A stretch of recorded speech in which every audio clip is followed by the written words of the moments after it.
Good evening, everyone. Thanks for joining me this evening. This is 5:35 Nigerian time. It is a good thing that the Nigerian military should fight, or police should fight insecurity, right? If they are fighting insecurity, I don't think there is anyone that will come out to criticize what the government are doing. If they are sincerely fighting insecurity, everyone will be happy. We all are going to applaud them because we all need security, right? But what is going on is that there have been a lot of things that we do not understand in their fight against insecurity, especially the insecurity in the Southeast. So in this video, we are going to also look into what the military officer said, the report they gave recently. Let us see if what they are saying is true. So for me, I think there are a lot of propaganda and things that are not true. So stay with me. That is what we are going to discuss in this video.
All right, thanks for joining us. Good evening, everyone. Today is Sunday, 8th day of December 2024. As I said before, what we are going to discuss in this video is just strictly about the Southeast insecurity. And right from the time of Owazurike, I think I know that time they have been accusing Owazurike that he is the one who is responsible for some incident. That time we don't even have insecurity in the Southeast, but they say it's Marcel that are trying to, they were lying against them by what they are doing today, okay? And then after that, it was Nnamdi Kanu's turn, and Nnamdi Kanu faced a lot of things and they lied against him that he did this, he did that. That is apart. And presently, the military officers, they are still trying to parade a lot of things that, you know, it's not sendable. A lot of lies that are not sendable, they are still trying to parade the lies. So when I was listening to, you know, almost every 6 months or 3 months, the military will come out and they will give reports of everything, the achievement, how they tackle the insecurity and so on and so forth. So in the course of giving this report, I took just 3 minutes of their video. And we are going to look into that because I see it as something that is not true.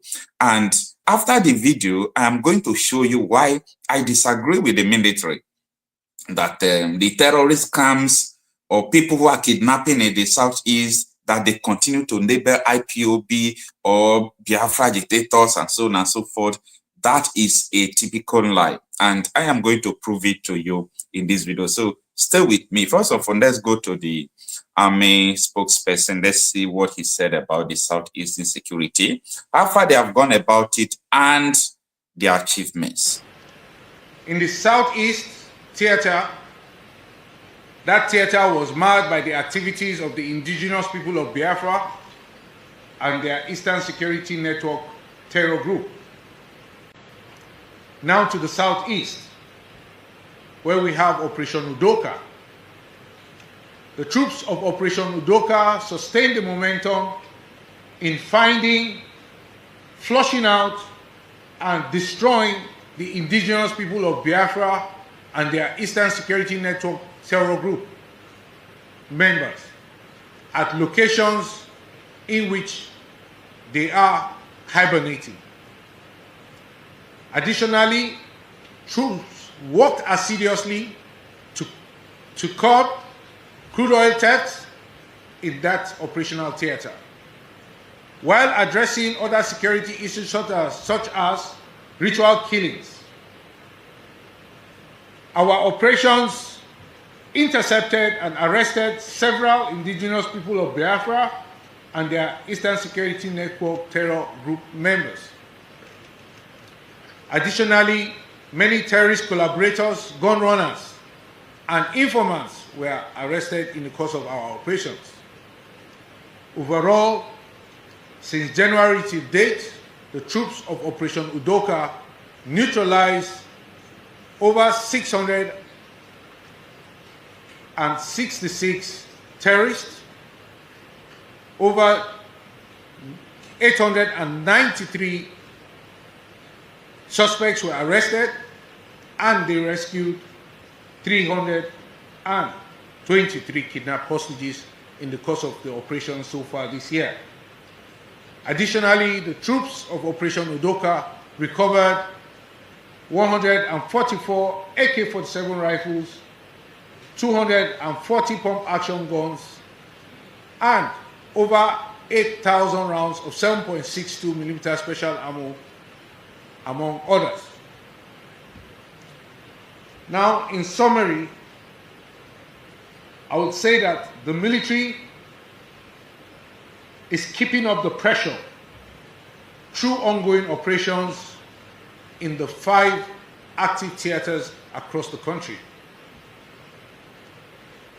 Through these operations, we are increasingly creating conditions. I think I've taken what I wanted to take from there.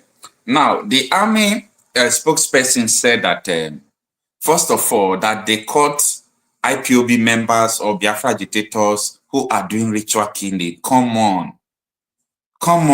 Biafra agitators who are doing ritual killing. When it comes to ritual killing, it is something that predates us and is still going to leave us. Ritual killing has been something that we have been hearing right from time. So you coming out to say that it is IPOB or Biafra agitators are the one who are just doing all those ritual killings is unprofessional to hear. That is number one. Then number two, he said that they have arrested or they have dislodged so many Eastern Security Network, IPOB, who are terrorists. How do we know that what he's saying is true? Where are their names? Where are their identity? Where are their pictures? These are the questions that we are trying to ask. Because if you catch somebody, first of all, you parade the person, let the people see their faces, let the people see their name. If not their faces, you want to protect them because of privacy and so on and so forth. Then publish their names. We want to see their names. We want to see the people who are carrying out all this, insecurity in the Southeast. Everybody is tired of insecurity, right? We are all tired of insecurity. So if the military are now saying that they caught so people, who are they? Where are their names? How do you know these people are IPOB and so on and so forth? How do you know that they are Biafra agitators? How do you know? Because this is what they told them, that as far as Nnamdi Kanu case is in court, that so many things going on there is being caused by IPOB that he formed. Because of that, they will be using that to indict him in prison. That is just the strategy. This person is in detention, so anything that happens there, it is his fault. We use it to indict him. But that strategy is going to fail, because if the military keep on saying that it is IPOB, it is IPOB, it is IPOB, it is IPOB, because they don't have the news agency or news media that will ask them questions, that will ask them or will tell them that what you are saying, let us see the people. Let us see them. Who are they? Where are their names? Where do they come from? How do you know that it is these people, it is that? Yesterday, I published a video reporting about how police and some vigilante group catch these people who are terrorizing in the Southeast. They were caught. And Shara Reporters is the only newspaper that I saw the news. Every news media did not publish it. You know why? Because the identity of people who are terrorizing the Southeast were revealed. They revealed the identity of these people. Now, take a look. When I saw this on Shara Reporters, and I said, yes, I think they did the right thing. You see the names of people that the police and the vigilante court who are terrorizing Enugu. These people were caught in Enugu. These are their name. Ismaila Issa, age 23, Sadiq Ahmed, a dismissed soldier, age 28, Abbas Osman, age 23, Mubarak Garba, age 24, Abubakar Haruna, age 23, Abubakar Sani, age 32. Someone should tell me, how is it that the military are saying that the people they caught without names are IPOB members, they are Igbos, and so on and so forth? How? Without identity. But the first one now, the vigilante caught with the police, they discovered that these people are not the Igbos. They are not Biafra agitators. They are not this, they are not that. So we are challenging the military. We are not against anybody fighting insecurity. That is what we want. We want people who will be able to fight insecurity. We want people who will be able to secure our environment so that people can go to farm and so on and so forth. We need peace and security. But the reason why we are not getting peace and security in Nigeria is because the people who are perpetrating this act, they are not being targeted. They will be looking at another place, fighting another people, whereas the people who are doing all these things are there. Nobody is targeting them. Nobody is harming them.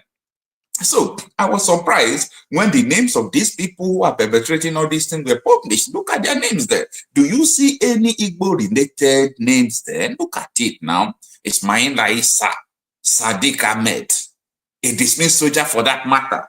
Now, this is the reason why you see that when you see army checkpoints, police checkpoints, both Navy, Air Force in the Southeast, and you see that this insecurity is still going on in the Southeast, upon everything, upon the whole checkpoints and so on and so forth, you should ask yourself question. In the presence of the military and police and Navy and Air Force every 2 kilometers, 1 kilometer in the Southeast is enough to curb the insecurity in the Southeast. Then, for us to have the continuous siege of insecurity in the Southeast, that is to tell you that something is wrong. Now, when I saw this name, who is a dismissed soldier, Sadiq Ahmed, yes, Sadiq Ahmed, when I saw the name, and they said that this person is a dismissed soldier, you know what I said? I said, oh, no problem. Now I understand, because Shara reporters, they were blunt on their report. They just reported everything as it is. They said that this man is a person who is paving way for them. That is what Shara reporters reported. Go and read it. They said the retired soldier is the person who is paving way for them. If they reach a military checkpoint, the retired soldier, you know, we form that, yes, I'm a retired soldier. You understand? It's okay, retired soldier is there. Yeah, make one pass. And these people, they are not people from the Southeast.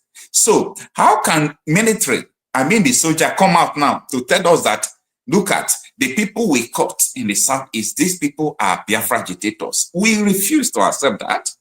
We refuse to accept that. Now, this question I'm asking is the same question Enyi Nnanya Baribe, something like that, okay? I don't know whether I get it well. So, Nnanya Baribe was also asking the same question. How can it be that we have military checkpoints everywhere in the Southeast, and you are coming out to tell us that the insecurity in the Southeast is increasing, and these people are this, these people are that? That is a very important question I want you to put in your heart. Let's take a listen. That is the point. So why is it that these unknown gunmen still operate with all these checkpoints?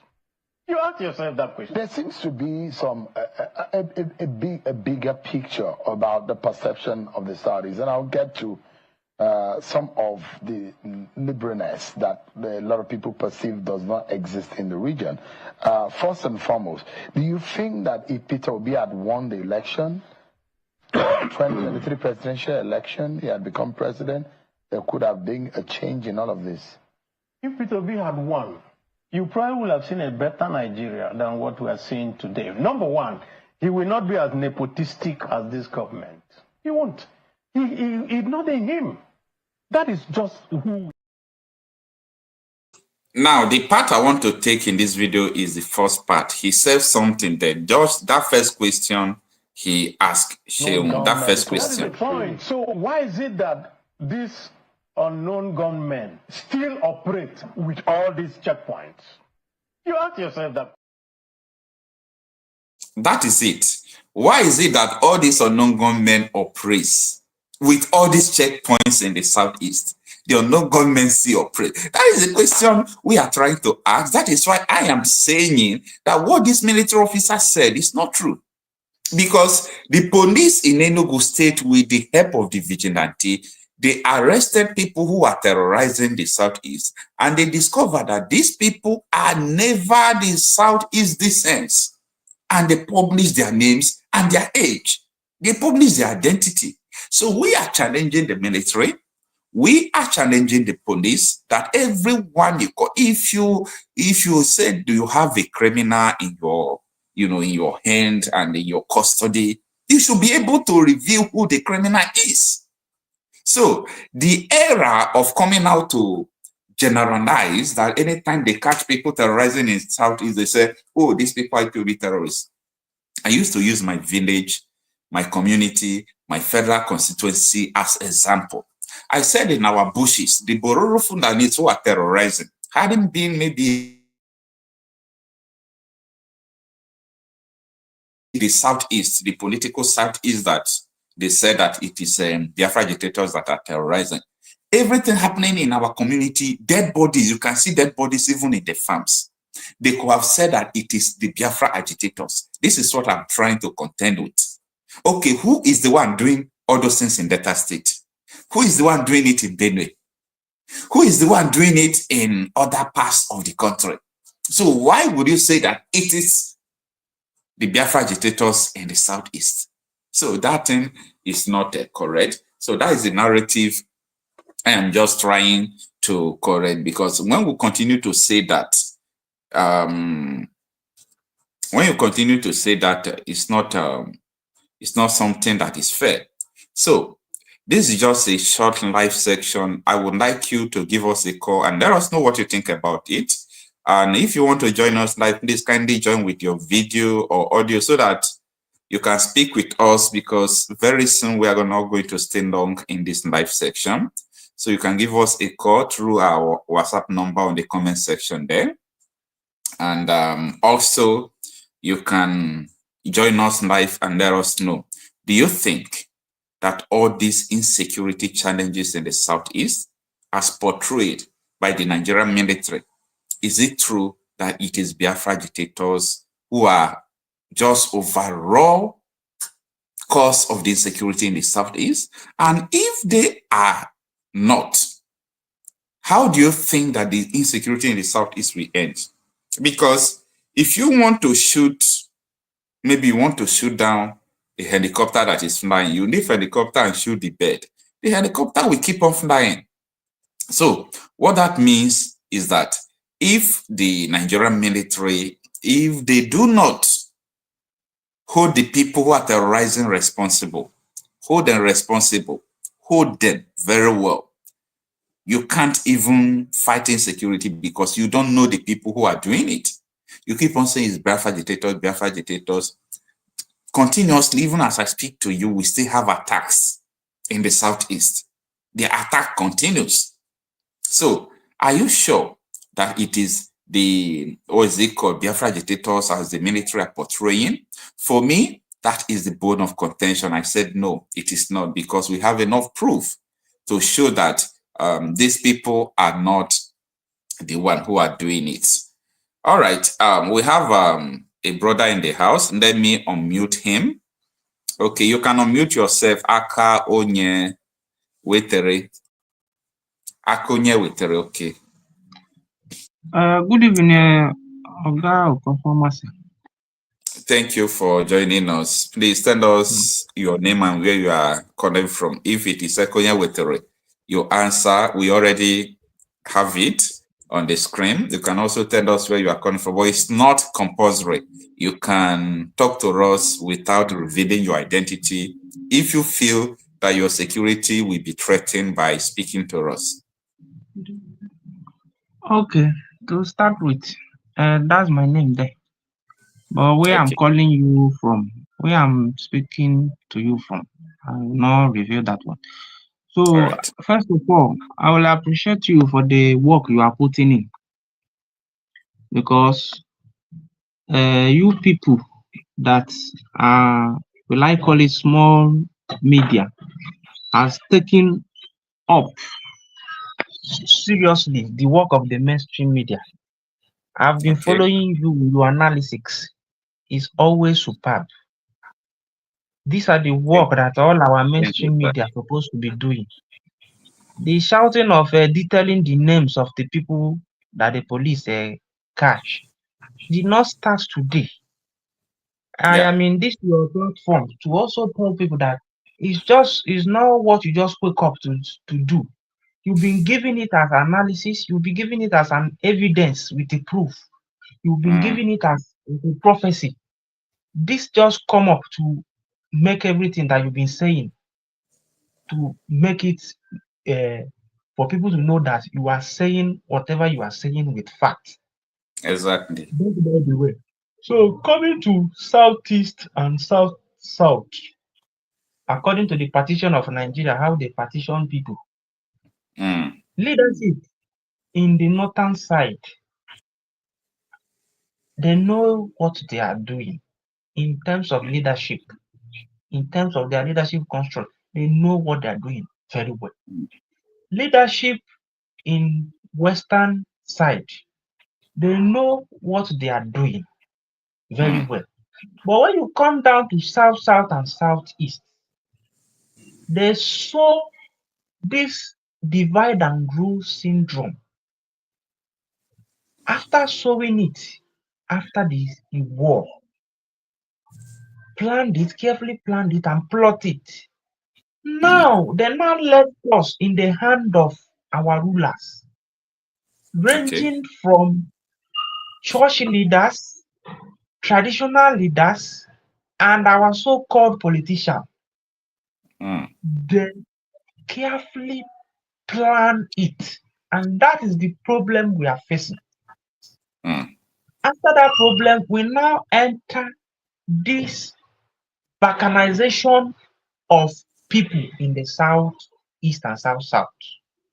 You now, you are from Delta to start with. Your state, even though your Igbo looks not like the mainstream Igbo, but there's nothing you will speak, my brother, that I will not hear, that I will not understand. And there's nothing I will speak that you will not understand. Now, what then makes you to be defending that you are not Igbo? If you want to call where you are from, you will say you must attach Delta Igbo. That is how they manage and carefully manage to divide us. Obasanjo said in one of his, will I call it press briefing or broadcast, that he used Igbo people to deal with Igbo people. Yeah. And then Nnamdi during his broadcast, he said that had it been the Northerners, the Fulanis knew that Igbo have money problem, that they wouldn't have shot a bullet in order to do what they did in the old eastern region of Nigeria. And when you come now, you see that he's playing out. See Emefiele, see what he did. If you ask me, he was manipulated. But because of the ideology that pushes them, because anytime any Southerner, any Southerner and Southeasterner found himself in the strategic place in the helm of affair of Nigeria, the person sees it as a privilege. The person sees it not as a privilege, he sees it as a merit by what he had done. He had proved to the Northerners that made them to take him to that place. So the person will now start dancing to their tune. Look at how Buhari set Emefiele up. Look at how they are destroying what he labored for many years, because I knew he did not rise to become CBN governor just because maybe he supported Buhari or he has been working in the CBN setup. Yeah. But the Southeasterners, will I say that after the war, we were told, because I am born after the war, I was born many years after the war, so I will not say I knew what happened firsthand. All the thing I can say is a story I had, the one I researched for myself. So after the war, the mentality of that 20 pounds that was given to all the people that own property, majorly from the Igbo speaking side, is the mentality that is dealing with our people. Because when you go to the north, those that go to politics, they see it as a norm. People go to politics to fight for their people. Though the system is corrupt, Nigerian system is corrupt, but look at the Northerners very well. Even though they are dancing and mingling with the corruption in Nigeria, they will still see it fit to do what they're supposed to do for their people. Even though we see it as they are doing it in the wrong direction, that they are not promoting education.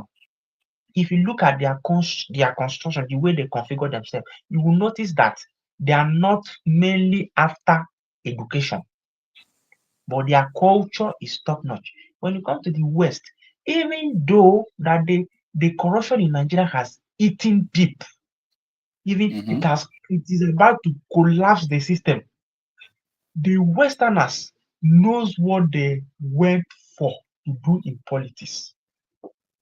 It is only in the eastern part that the brewing and building of cabal is the order of the day. Many guys now becoming SSAA, those going into, they are not going into politics because of what they want to do, because they know that every average Southeasterner and South Southerner want to be self-employed. After the war, look at it. For your side, you can count families that are being known as people that are into politics, if I'm not lying. But when you come to Southwest, though the war did not affect them, every family, you cannot count 1, 2, 3 without seeing somebody that's powering in politics. But before life, on my own side, you can count this family. We call them politicians, that they are doing politics, that they are thieves. It is of reason now, people now see that even the life we are living is politics. All right, let me ask you this question. Okay. Now, talking about what the military are saying, that it is the Biafra agitators who are responsible for all these atrocities in the Southeast. How do we stop this narrative in totality? Because I know personally that the narrative is false. That is not just the truth. So how do we stop this? That is why I started touring these places I'm going. If they want to stop it, it is if these people that I'm mentioning will call themselves to order and see that they got to political position is not as a result of someone compensating them for what they did for the person, rather that it is appointed by God that you will be in politics, you will be in social position. Start seeing it that they are there, even if they maneuver themselves to get there. When you maneuver yourself to be there, look back and know that you are there for these people. Even if they are discussing it in Abuja, carry your people first. Carry your people first. That is when you will defend the truth. But because many people from our side, that's why I'm making mention of Southeast and South. Many people were not interested in politics. Many people now go into politics because of what how the government is now attacking them. Check the politics that the Southeast and South are playing. People are now going to politics for them to protect their own, protect their interest, protect their land in wherever they bought the land. That's why you say I have connection. If they desist from all this kind of politics they are playing, the insecurity in the Southeast that they target the agitators will not stop. But any day they woke up and realize by themselves to pursue truth, to pursue fairness, to know that the power that they are now enjoying is not by accident, that is divine. They will now start speaking the truth. All the governors are the chief security of every state. Everything emanates from their table. All the work that the commissioner of police does, DP of every station does, comes back to their table. So they will begin to tell people, if any commissioner of police in your state is not dancing to your tune, I believe that a governor can still call the IGP that I need this person to change, to be changed. I believe it's so. So let them come back and know that they are there to represent us, not to sabotage us for them to get more position, because that is what is playing out. Okay, see, Nnamdi, he rose up. Let me conclude, sir. Nnamdi rose up. Ohanese and all the governors, they were against him. Some people with common sense say that, call this person, sit him down, talk with him. They say, leave him, he's a miscreant. They capture him the first time. Tompolo talk, they release him. They capture him the second time, he's still in detention. Another person rose up. Now they've managed to be shouting that they've captured Simon. Nobody told us how they captured Simon. When you try to crack the information online to see whether you can get any information from Finland, they say they cannot release anything. So that one is still will I call it still in limbo, because me, I don't know the one that is the actual truth. Now, are they sure, 100% sure, that as they succeed in capturing Simon, according to them, that another person that is more dangerous in pursuit of the agitation will not come, that might come not to toe the line of Simon and toe the line of maybe political means, start destroying Nigeria more in the global politics. So our people, our leaders, they don't solve problem when the problem is just starting. They will leave the problem to escalate. Boko Haram, it is mismanagement of the crisis of Boko Haram that made Boko Haram now for people to see that it's a business enterprise. You've been hammering on your platform that the sponsors of insecurity, sponsors of Boko Haram, let government go after them. Nobody seems to care. If you go to mainstream media, they will only be there to speak grammar, talk grammar, provide solution that has nothing to do. From January till now, we're in December. They've been talking on Arise TV. They've been talking anywhere. They will talk about Tinubu. Tinubu will come and say something that is not connected with the civilian. They will be talking, nothing is happening. Let them know, I'm talking of the South, let them know that they are there, whether they in their mind, they think that we are not the one that vote them, that they should do the things that the people that vote them put them. No, immediately you become governor, know that you are governor for all. No longer governor for your party member, or you are no longer governor for your supporter. You are now governor for both your supporter and your party member and those that work against you. So that is my only advice that I will give to them. And stop tagging people unnecessarily. Thank you, brother. Okay, thank you so much. Thanks for joining us, Mr. Okay. Good evening.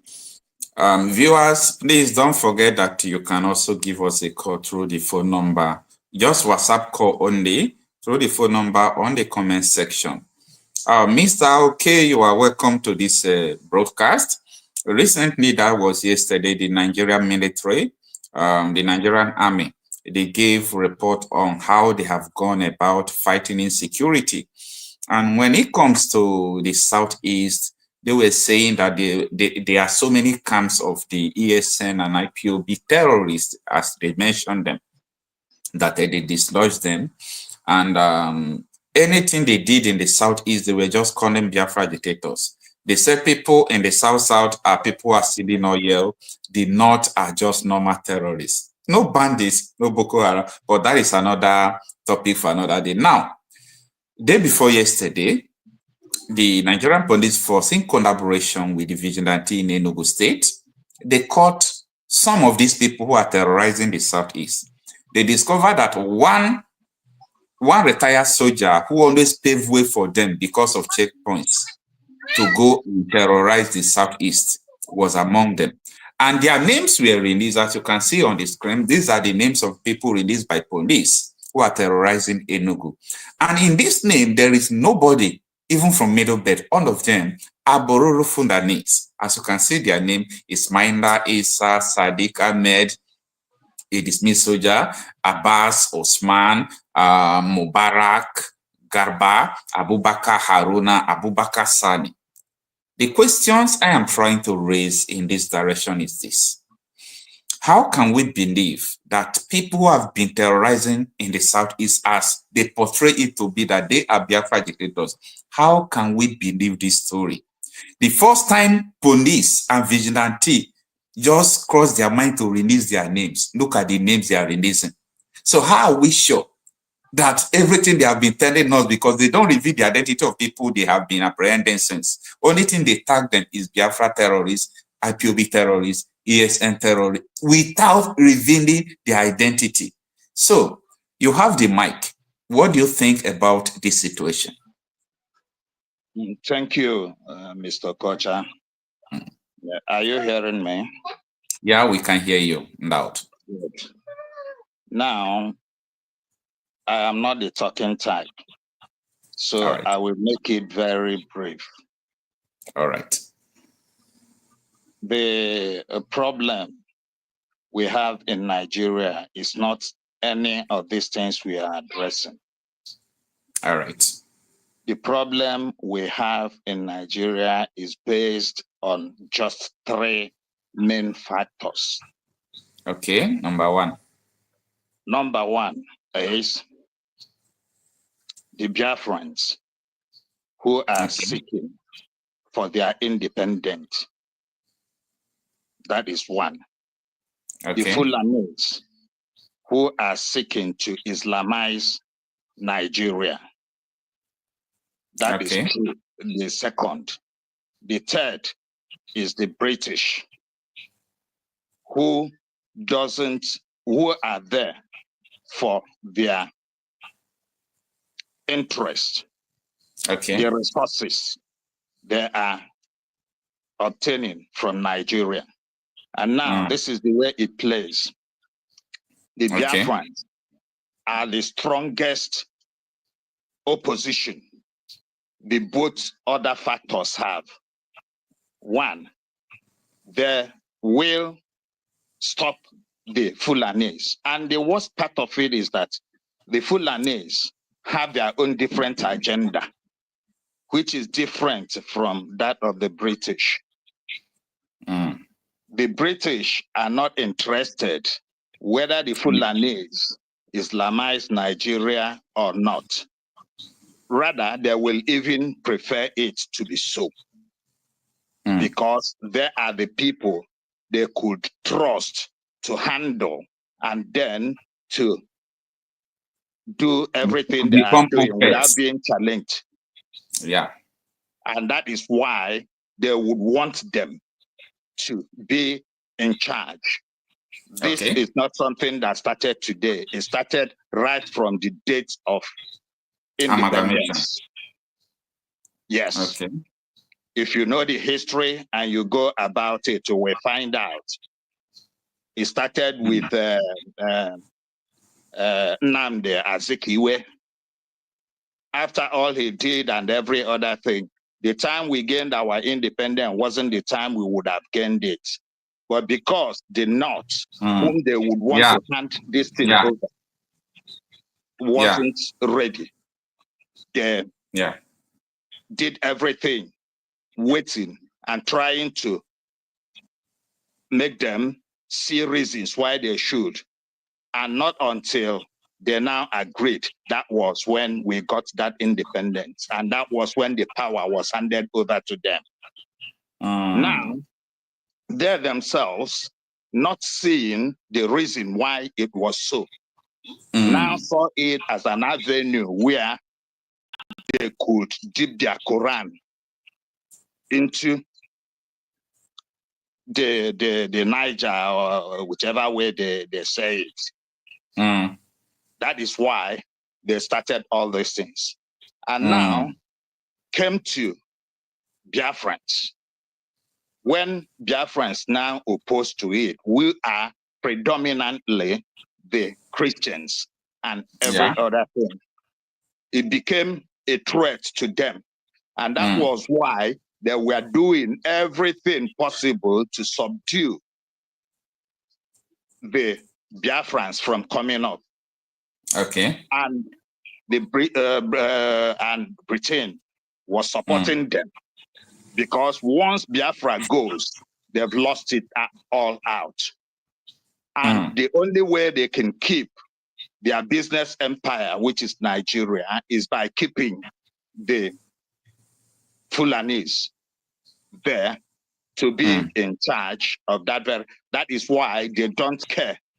Even if everybody is killed in Nigeria, including even the Fulanis and every other person, let's assume there's a war between these two parties and they all perish. It means nothing to Britain, because that will even help them now come in full to now take over, what they want. So that is exactly what is playing out. But we keep treating or talking about elements. That's the way I say it. You see, all these questions we are asking, why this, why that? Yeah. We all know that. We all know the facts about it. But what we don't know is that it is not even the making of the Southeasterners, because they will always use our best. The only thing they succeeded is everything that is going on in that country is being instigated by the people I am talking about. They first made these people, gave them the power, and then made them the kingmakers.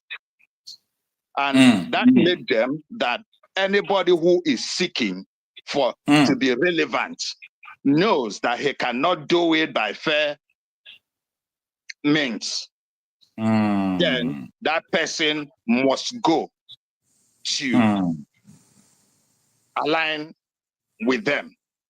And that can never come without consequences, because anytime you now go, before they make you that, they will now tell you their biddings. And when you come in, you must have to follow it. Now, check out all the things that are happening. Check out all our governors. Check out the governor of Imo State that came from fourth to the first. It wasn't by merit. And immediately he came in, that is where he started doing everything possibly against the Biafran emergence. Yeah. Now, check out even Rivers. What's his name? The present Abuja, Wike. That's the word I was looking for. Wike, when he wanted to be relevant in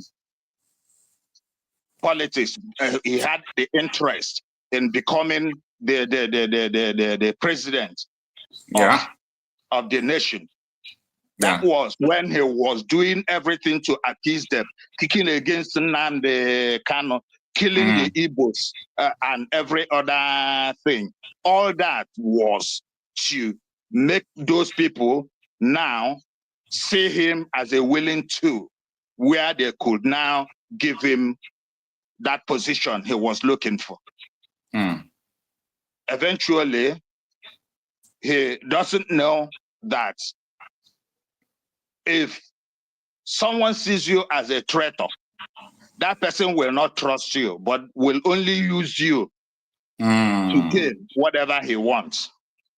The master Britain were there watching him, but they will never trust him in that very particular position. But they only used him, and he did all that, and that was what Nnamdi kept saying. Go and serve the North and come back in shame. Everything that gentleman has said from onset is working out according to, because he is the man that saw tomorrow, as I put it. All right, you have another question, sir, so that you can use all of them. You were talking about that the three problems we have in Nigeria is British, the Biafrans, agitators, and the Fundani who are trying to Islamize Nigeria. And you explain vividly how Biafrans are part of the problem because they are resisting the people who are trying to oppose their religion and other things against them. Now, I really want to know, because when you look at the Middle Belt now, let me use Benue for example, you see like all these things you are seeing.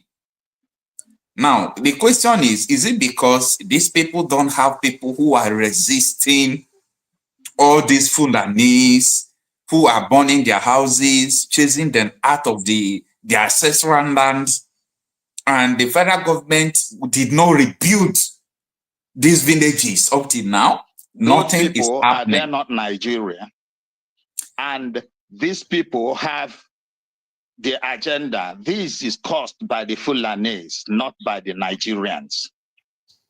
Okay. And their aim is to Islamize the whole Nigeria.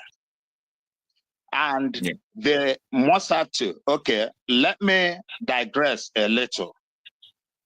When the Nazis, Hitler, wanted to conquer the world, what they did was they started with the Europeans, conquering them and joining their army. Now, leaving the main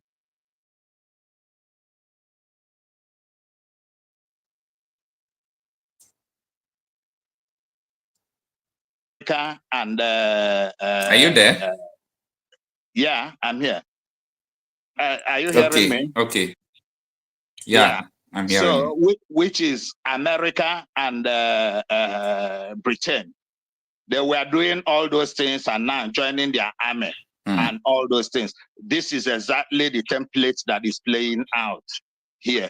These people are now terrorizing the North and killing them.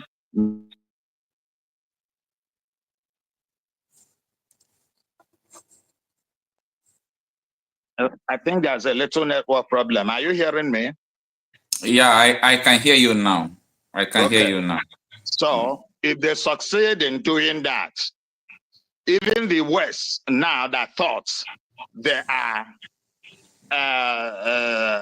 just not being targeted, they are making a mistake.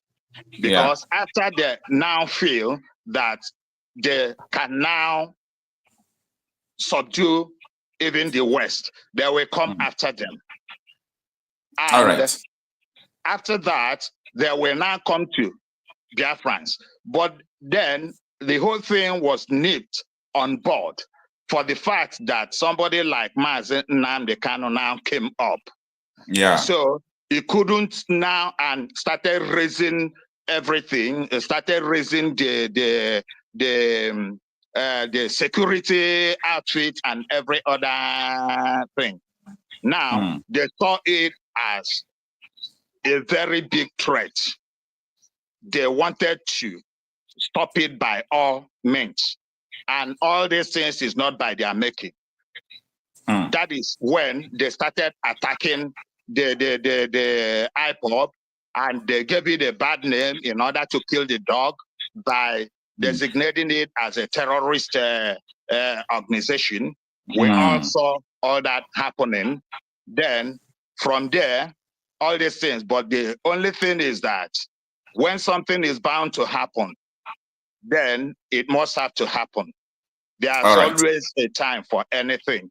And that is what is playing out now. Now, let me just conclude, because I wouldn't want to continue further than I have gone already. Now, the only thing now is all these things we are talking, that is why they must never release Nnamdi Kanu. We are looking at it that it is Nigerian government. Why can't they see? What has it done? Why should the court, exempt him? And then they will never release Nnamdi Kanu under any circumstance because their masters told them so. Because they feel that if that guy is released, then they have lost it all. Now, that is exactly what happened in Aburi. When Ojukwu went to Aburi with Gowon and did everything, immediately they came in, the masters told Gowon not to accept that. And the whole thing thwarted. Now, in the case of Nnamdi Kanu, the judiciary would have released him freely like they already pronounced. But then these people now told them against all odds that they must never do it. And that is why it is the way it is now. And nothing can ever make them. Now, look at your president now of today.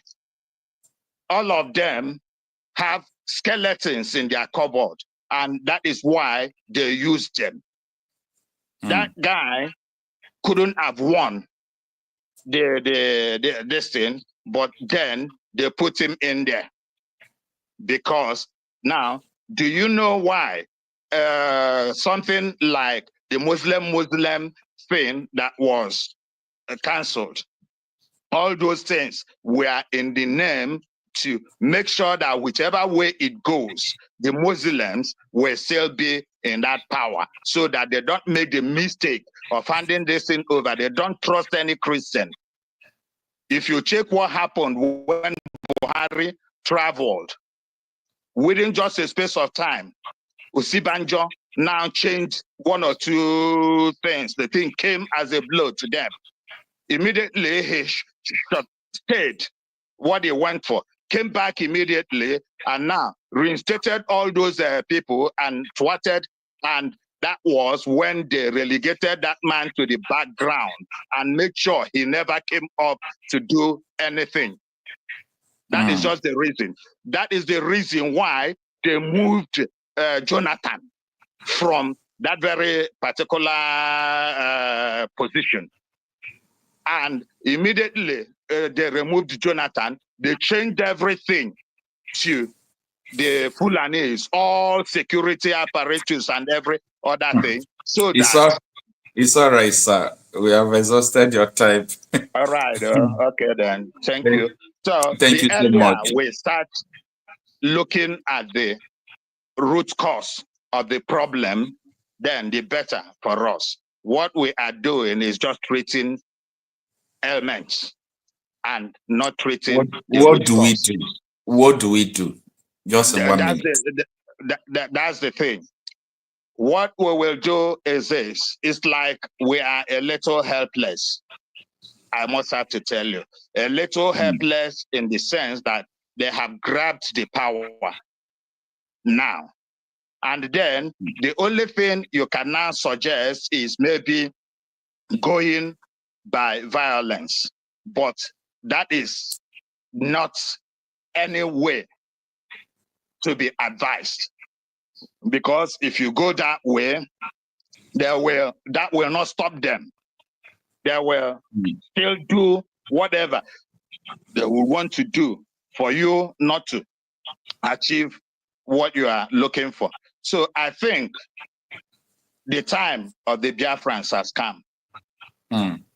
And why I tell you it has come is with all the things that is happening in Finland, they knew why they tried to stop it. But God has failed them. The initial time, they thought it wasn't going to be possible, and they were neglecting that guy, calling him that thing in Finland. Now, immediately, Trump now won this election. they now started having fear because somebody like Trump will not support injustice in any case, but they are the strongest ally Britain have, and they wouldn't want to trample on British toe. That is why they are keeping quiet. But I think that through his Congress men, we could see light at the end of the tunnel, because this time it will now not be Trump himself coming out to be that opposition, but then he cannot turn down anything the Congress agrees on. So that is what they saw. Then the only thing they now wanted to do is to make sure that Congress did not hold. And now let me tell you one thing. At times when people talk, you may think they don't know what they are talking.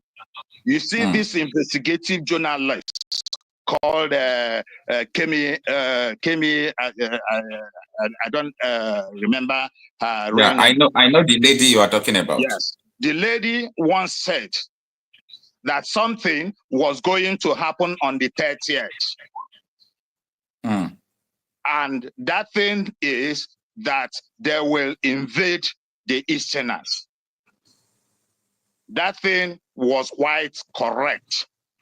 I know that now people will now be saying, the gullible ones will now be saying that 30th has now gone. What happened? But she will come out to be shouting this, that. Is it not 30th that has gone? What happened?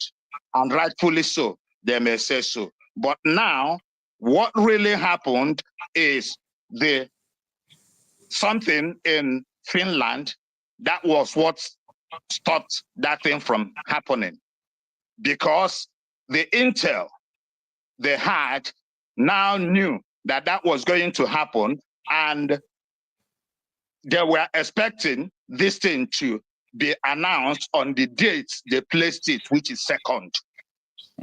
And if they had waited until that very 30th, that thing in this thing wouldn't have held, because they would have attacked us on that 30th.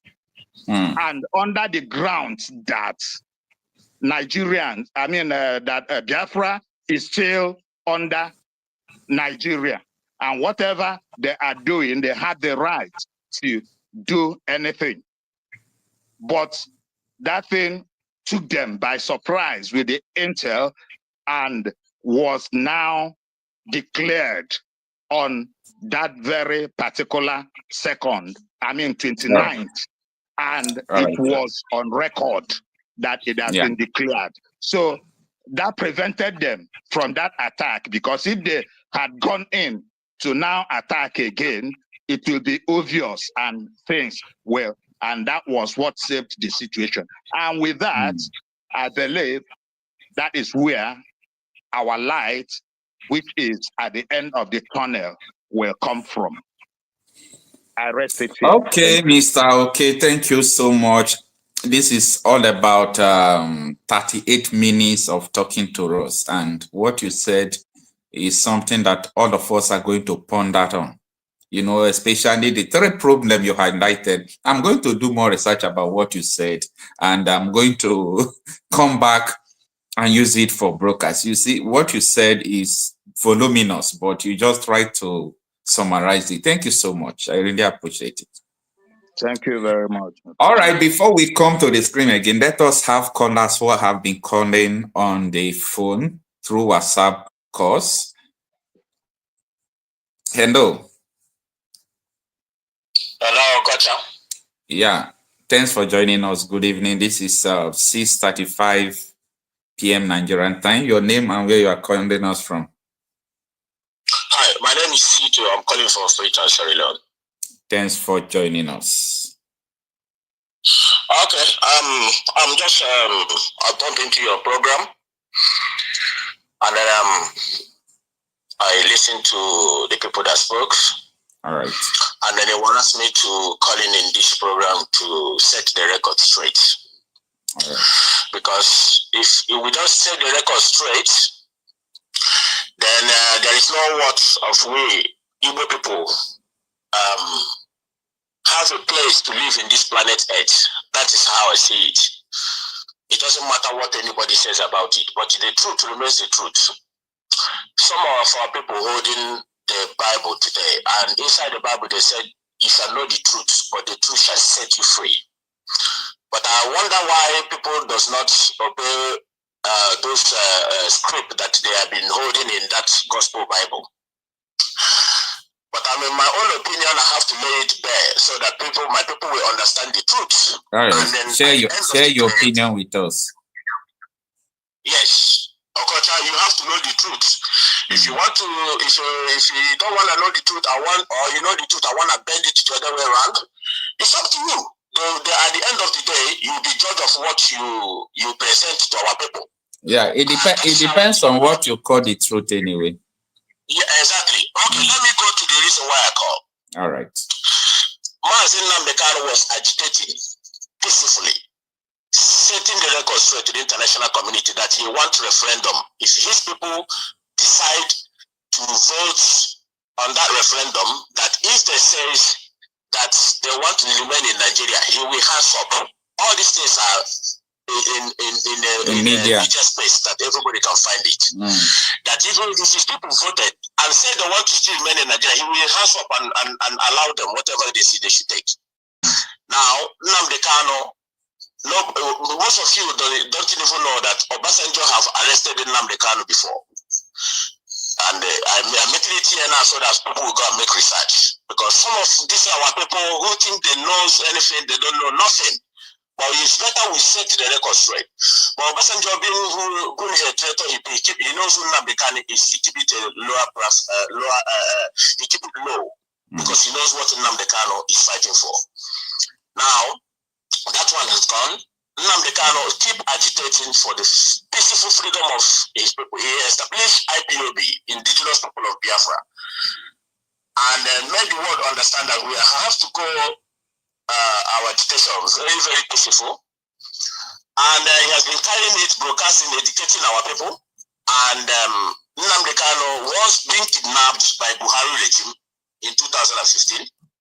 When he came back, he kidnapped. Now, IPOB has to go. Peaceful agitation, seeking international consent. Attention, yeah. Making everything possible, which is right, which is their right, which is where they should go for it. Making it possible for people to understand that their leader has been kidnapped. Right. Nnamdi Kanu went through everything, and then at the end of the day, they did it, IPOB did it. There was no killing in our land. There was no insecurity in our land. Then his deputy was Uchemefo. Uchemefo did not carry any out coup. Fair enough for him. He was going it the way was planned by the organization. Yeah, just one assertion. During Nnamdi Kanu, there was killing, but that killing was not done by Nnamdi Kanu, and that was what they used to arrest him, that he was killing people. But the killing was not carried out by Nnamdi Kanu. Okay. No, it wasn't. No. Let me play the video for you now. Or let me share the newspaper with you now, if you are doubting what I'm saying. I am saying that Nigerian government will write everything just to tarnish the image of that. And they are still doing today.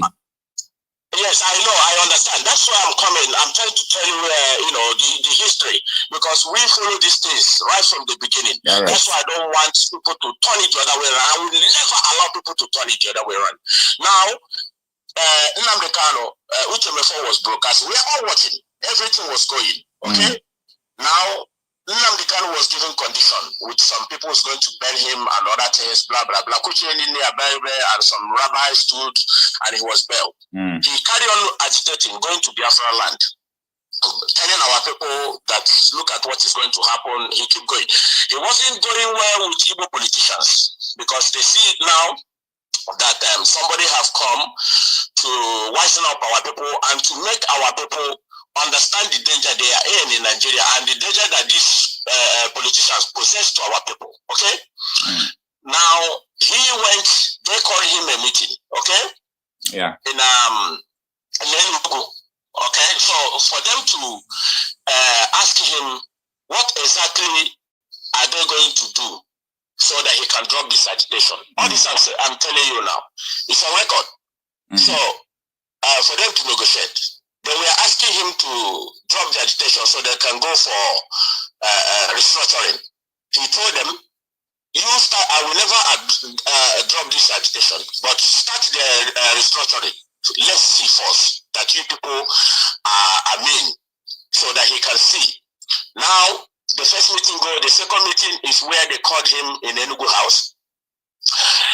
And when Mbazilika Amechi and the past governor of Enugu State, what's his name again? What's his full name again? So anyway, they went there and do everything they do, and at the end of the day, then I said to him, he should drop the agitation, and then they will start the procedure of whatever they have told him there. One is Igbo presidency, one is restructuring. That was what Igbo politicians was hammering then, blah, blah, blah. Nnamdi Kanu said he will never stop the agitation until he see that they are capable to carry out what they wanted to do, what they said. Now he came back to his his residence. That is when Igbo politicians decided to, with their northern counterpart, to bring Operation Python Dance. That is the Operation Python Dance you see that came to that led to the trauma that caused the death of his father and his mother. That is what happened there, and he escaped. So, which is, he wanted to stay there to see the end, but the boys that was guiding him then, unarmed, said to him, no, if you bring him here today, this struggle is finished. They have to whisk him away. For 1 year today, nobody knows where Nnamdi Kanu is. Okay, nobody can fathom where he is, but there are some people who know where he is. Until they make a way for him, the next place we see him was in Israel. Okay, so that one gone. He now starts doing his activities again in Europe. You know, going to countries, educating our people.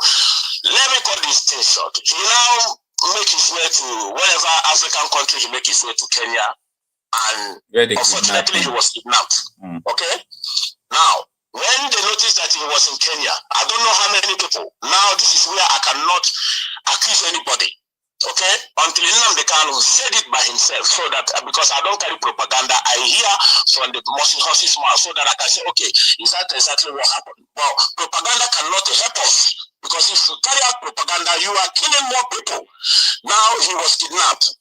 Before then, Nigerian government has plotted some people in the IPOB to checkmate how IPOB moves, how they fund IPOB, how they do everything, how the Nnamdi Kanu coordinate IPOB, how, because Nnamdi Kanu had been telling them, it will take you million years to strangulate IPOB, to destroy IPOB. That is what led to the Northerners, these Fulanis, to say that this organization is well strong, and they know that it's strong up to today. Now, he was, this is where everything started, as he was kidnapped in Kenya, taken back to the Nigeria. And these people that was brought into IPOB, which I know what I'm telling you with evidence, and they're listening, and they know that what I'm saying here is the truth. They are there, I can call them if you want to. No, I don't need to, I will call them, and they know themselves. So, the shame to them that our people will eventually know this truth. Now, he was kidnapped.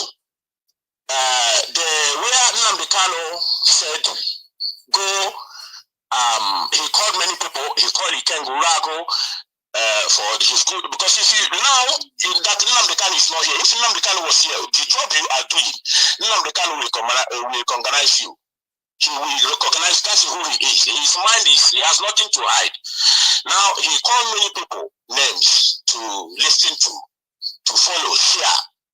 Now, unfortunately, people that link him to Samaneba, there's people that link him to Samaneba, they know themselves and they are listening.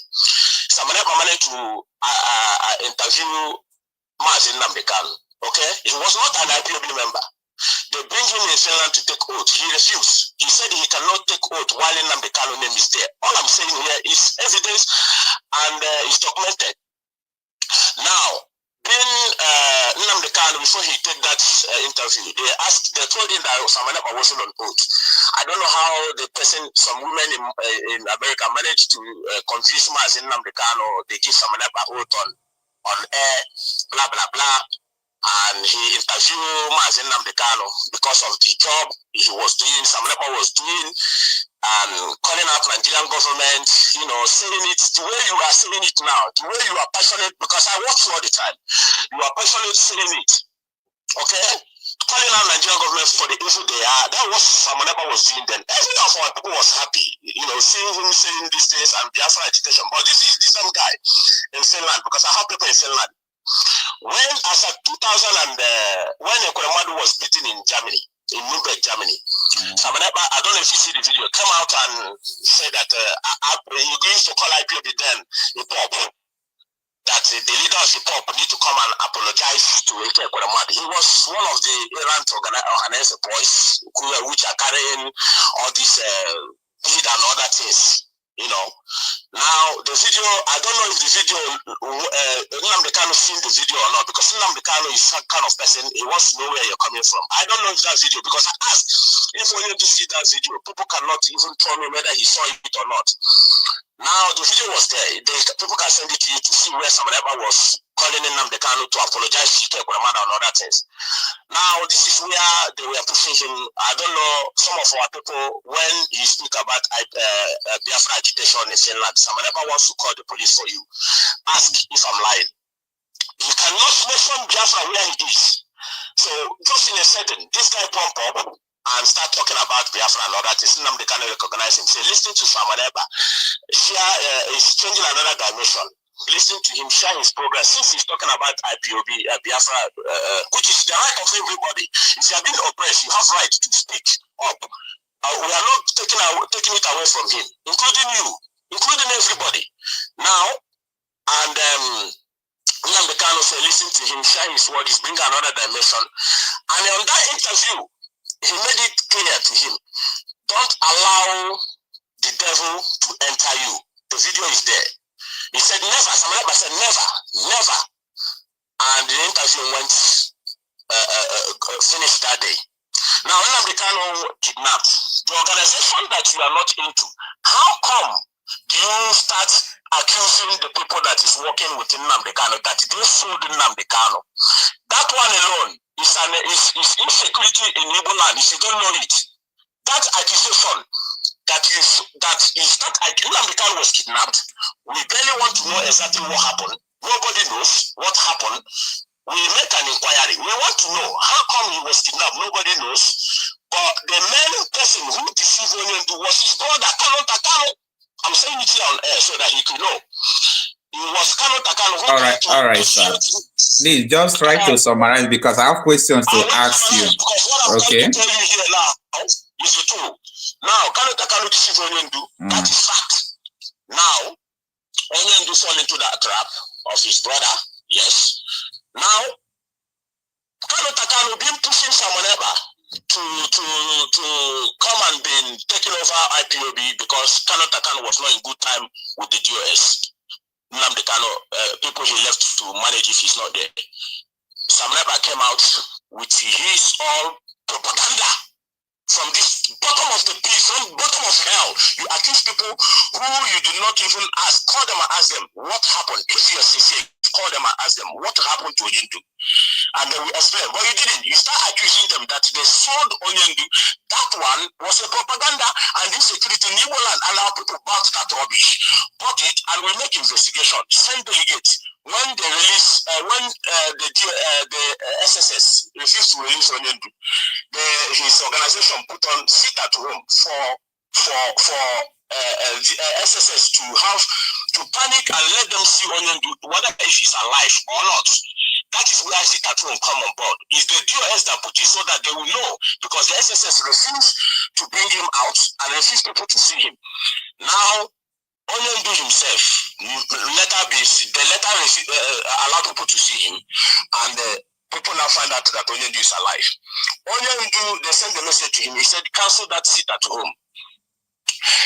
His organization feels so pain to cancel it because they want to use it as a weapon whereby Igbo politicians will feel the pain and do something to release Onyendu. But Onyendu insists that they should cancel that seat at home. Then here is Asamaneba accusing the people who did not know how Onyendu gets into the hands of Nigeria, carrying propaganda that they sold him. That caused more massive division from our people. Massive division. Our people was stranded and begin to follow him. Now, when that happened, Samaneba now started toying all what Nnamdi put in place. He said that the DOS have sold ESM, that ESM now is in the hands of the politicians. Later he said that ESM is not existing anymore, that he has taken over, that anybody being answering ESM in our land is a terrorist. These videos are there. He said that IPOB, he has destroyed IPOB, that IPOB does not exist anymore. He said that DOS, they have vote of no confidence. Those things are insecurity. I'm telling you the insecurity. I know that there is police checkpoint in our land before. We know all these things. But it wasn't bad the way it is now. Because somebody from somewhere in the Finland sitting in his 2x2 room, talking rubbish on social media, that triggers these people. They have been looking the opportunity to... Okay, let me come out, please. Give me some time. Let me explain this. Because based on topic we have today, we ask you question based on topic we have today. That is why I say you should round up so that I can ask you question. You know, the insecurity are talking about such is how it started, so that we are not going to direct our people attention to the other way around. I want to play it and then you understand it.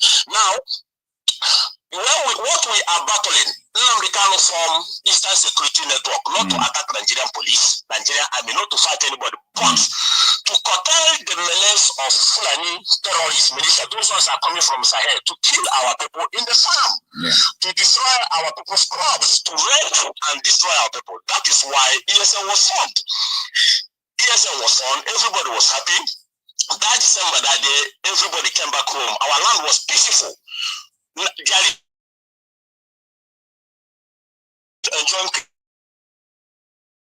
including me, I was happy because we are people. Some of our people, if you ask them to go to find, they say no. They will call you. They say they can't go. Their life, they can't go. Samaneba started changing the night. He caused a lot of chaos. He now started to.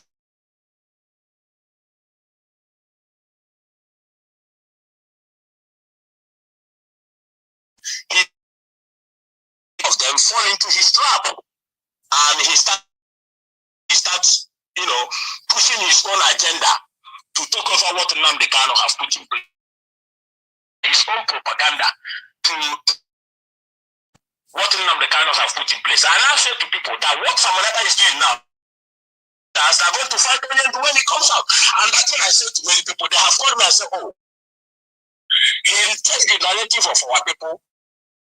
Do you know what? Nigerian government have been finding one way or the other to put our land into turmoil. A very good way. When he said that Biafra Liberation Army and defend whatever he calls them, 16 boys running around the own brothers. There is a man, I will keep saying it, who came back from Europe, Samaneba boys. I will call their name. This is Putuzo. This is Lion. This is Zuma. This is Gentle the Yahoo. Name them. Many of these guys, Samaneba managed to take them and use them to form gangs in our land, and they start killing our own people. Tell Samaneba to show you the video of where these your gangs have killed Nigerian soldiers. But Samaneba come on social media will lie to you people that thousands of Nigerian soldiers have killed. That one alone, if Samaneba is managed to be sent to Nigeria today, he will never, in 2 seconds they will convict him and they will hang him. They will hang him. I'm telling you. The videos are there. That's why I want people, Okocha, that's what I want. If he finishes his judgment to Finland, they should send him back to Nigeria. Because I want somebody to pay for his crime. All right, it is time. It is time for you to answer question. I say you are finished talking. Ask you, Samaraba people. What happened to the people you killed and told them with the teeth? No, it is you. It is you. I want to. It is you. I want to ask now. It is you. Okay, ask me. Yeah, it is you. I want to ask because they say he who alleges must prove. Okay. Yes. All right. Thank you so much for your time. You see, I gave you a time to explain everything you are explaining because there is nothing like. Yeah, calm down. You deserve to give me the time. Yes, of course, I've given you so because I want to hear everything you want to say. Okay, and there is something that is confusing, and that is why I'm doing this video today.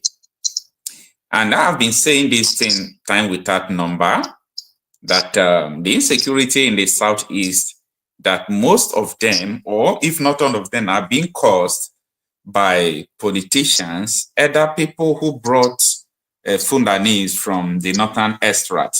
Now, the problem I have with the Nigerian soldier is that anytime they catch people that are terrorizing in the South, you hear what they used to say. They said IPOB terrorists, ESN terrorists. Yeah, without revealing the identity of these people.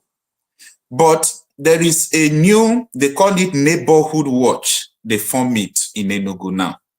So those people are collaborating with the police.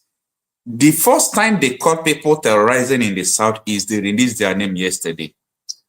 And the names they released, if you are seeing the screen of my YouTube, the names they released are on the screen now. I'm not trying to dispute what you are saying. No, I'm coming from an angle. So the name they released yesterday now, as published by Shara reporters and other news media, and these people are still in Enugu as I speak to you right now. Number one there is Ismaila Issa, age 23, Sadiq Ahmed, a dismissed soldier, age 28, Abbas Osman, age 33, Mubarak Garba, age 24, Abubakar Haruna, age 23, Abubakar Sani, age 32. Now, where I'm coming from is this. You know, my broadcast that I do most of the time is a product of investigation. Even though someone like Nnamdi Kanu come out today and say something that I'm going to use this ESN to fight soldier, that will not make me to believe him that he's going to fight soldier. Because if something happened, yesterday I was telling people that 36 states we have in Nigeria plus FCT, I have minimum of 10 number each state from people that I can put a call and they will tell me everything going on in their states. So what I said has nothing to do with anybody, whether IPOB or I am a neutral individual who comes out to say what I know. Yes, and that is why in this platform is a public opinion platform, I allow people to air their view. So the question I'm asking is this. What you said, how can we establish the fact now? What you said, maybe it's true, maybe it's not true, I don't know. But the people they caught, regarding what Hope Uzodinma said, and as Oti said, Okocha said, many of them have told us the main cause of insecurity in the Southeast, they have said it. They said it is because of politics of bitterness, that politicians are doing all those things. Then, the people they caught now, you can go eat as you are talking to me. None of them are from Southeast extraction. So how can we establish this fact that the person who is doing this is an IPOB agitator or Biafra agitator? Okay,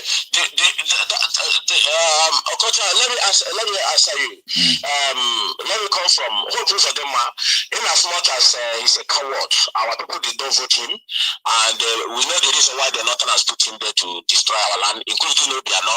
These two governors, at the right time, our people will hold them responsible. It doesn't matter what happened. Even though if they're here, if they're not here no more, their children will face the trials. We have told them nobody kill an Igbo man. But that is not what I asked you, sir. I'm coming there. I'm coming. Please, because of time, just go straight to the point. Yes, you remember when ESN was chasing these Marutas away. These people you call now are still Fulani terrorists, no matter whether they are in police or army. There is a time when ESN was fully operating in every both south, both southeast, these people run away. I can send you the video. They ran away from south. Even yet Allah was calling them to leave southeast. It's on record. Okay, they were asking them to leave southeast because they know what they saw. Okay, when ESM, when nobody was disturbing ESM, when nobody was filming the bomb, when nobody were changing the narrative. All right. The list people you say you are talking about, they left the southeast with evidence. Very good. Now, number two question. Let me finish. Okocha. Just random. They came back. These people say that they are in our land. They are back. Okay. Do you know why they are back? They are back because Samanepa give them the leeway. Samanepa brought propaganda. How are you sure what you are saying? Because I brought someone on air here from Ebonyi State, Abakaliki. Okay. What he said is a different story entirely from what you are saying now. But I am telling you now that this is exactly what makes these people come back. How do you know when you are in Syria alone? People from Abakaliki, Enugu are telling you what is going on in their community. So get about what you are saying. I don't come back to Biafra land, Igbo land. I come back there. I was there 2 weeks ago. No problem. Another question. Yes. I come here. Calm down so that you will not answer question through emotion now. Calm down. We are talking. This is conversation. No. Okay. I am telling you the 70-80% of insecurity. What we are battling then. Listen to me. We have police, army, checkpoints in our land. Yes, we do have them. It was not bad as it is today. What we are battling, Nnamdi and ipob and ESN was battling. Okay. All right. Calm down now. That is what we are battling. Okay. Calm down now.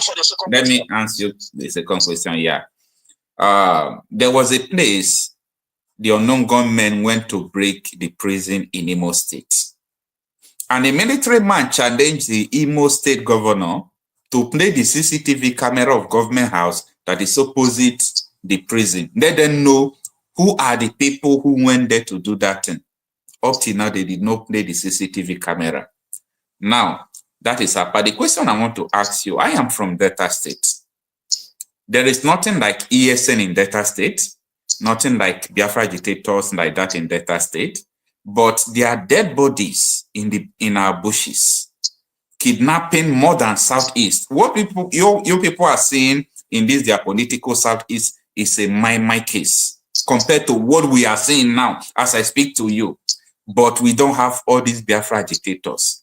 Then, if my state or my city is in the Southeast, they will still accuse people who are agitating. What we are facing is more than what you people are facing as I speak to you now. So, how can we say that it is Biafra agitators that are doing this, whereas the states that don't have Biafra agitators are worst? Look at Benue, look at all these places, the worst things are happening. Look at Delta is neighboring to Anambra now. The worst thing is happening in Delta, more than Anambra, more than Enugu, more than Abia, more than all these places I'm telling you. So, who is the people carrying out all these things? Since you are now saying that, oh, everything now is all about Simon Ekpa, his boys. Now, Simon Ekpa, she is in detention and the crime is still going on. And the question I'm asking, who is responsible in Delta State?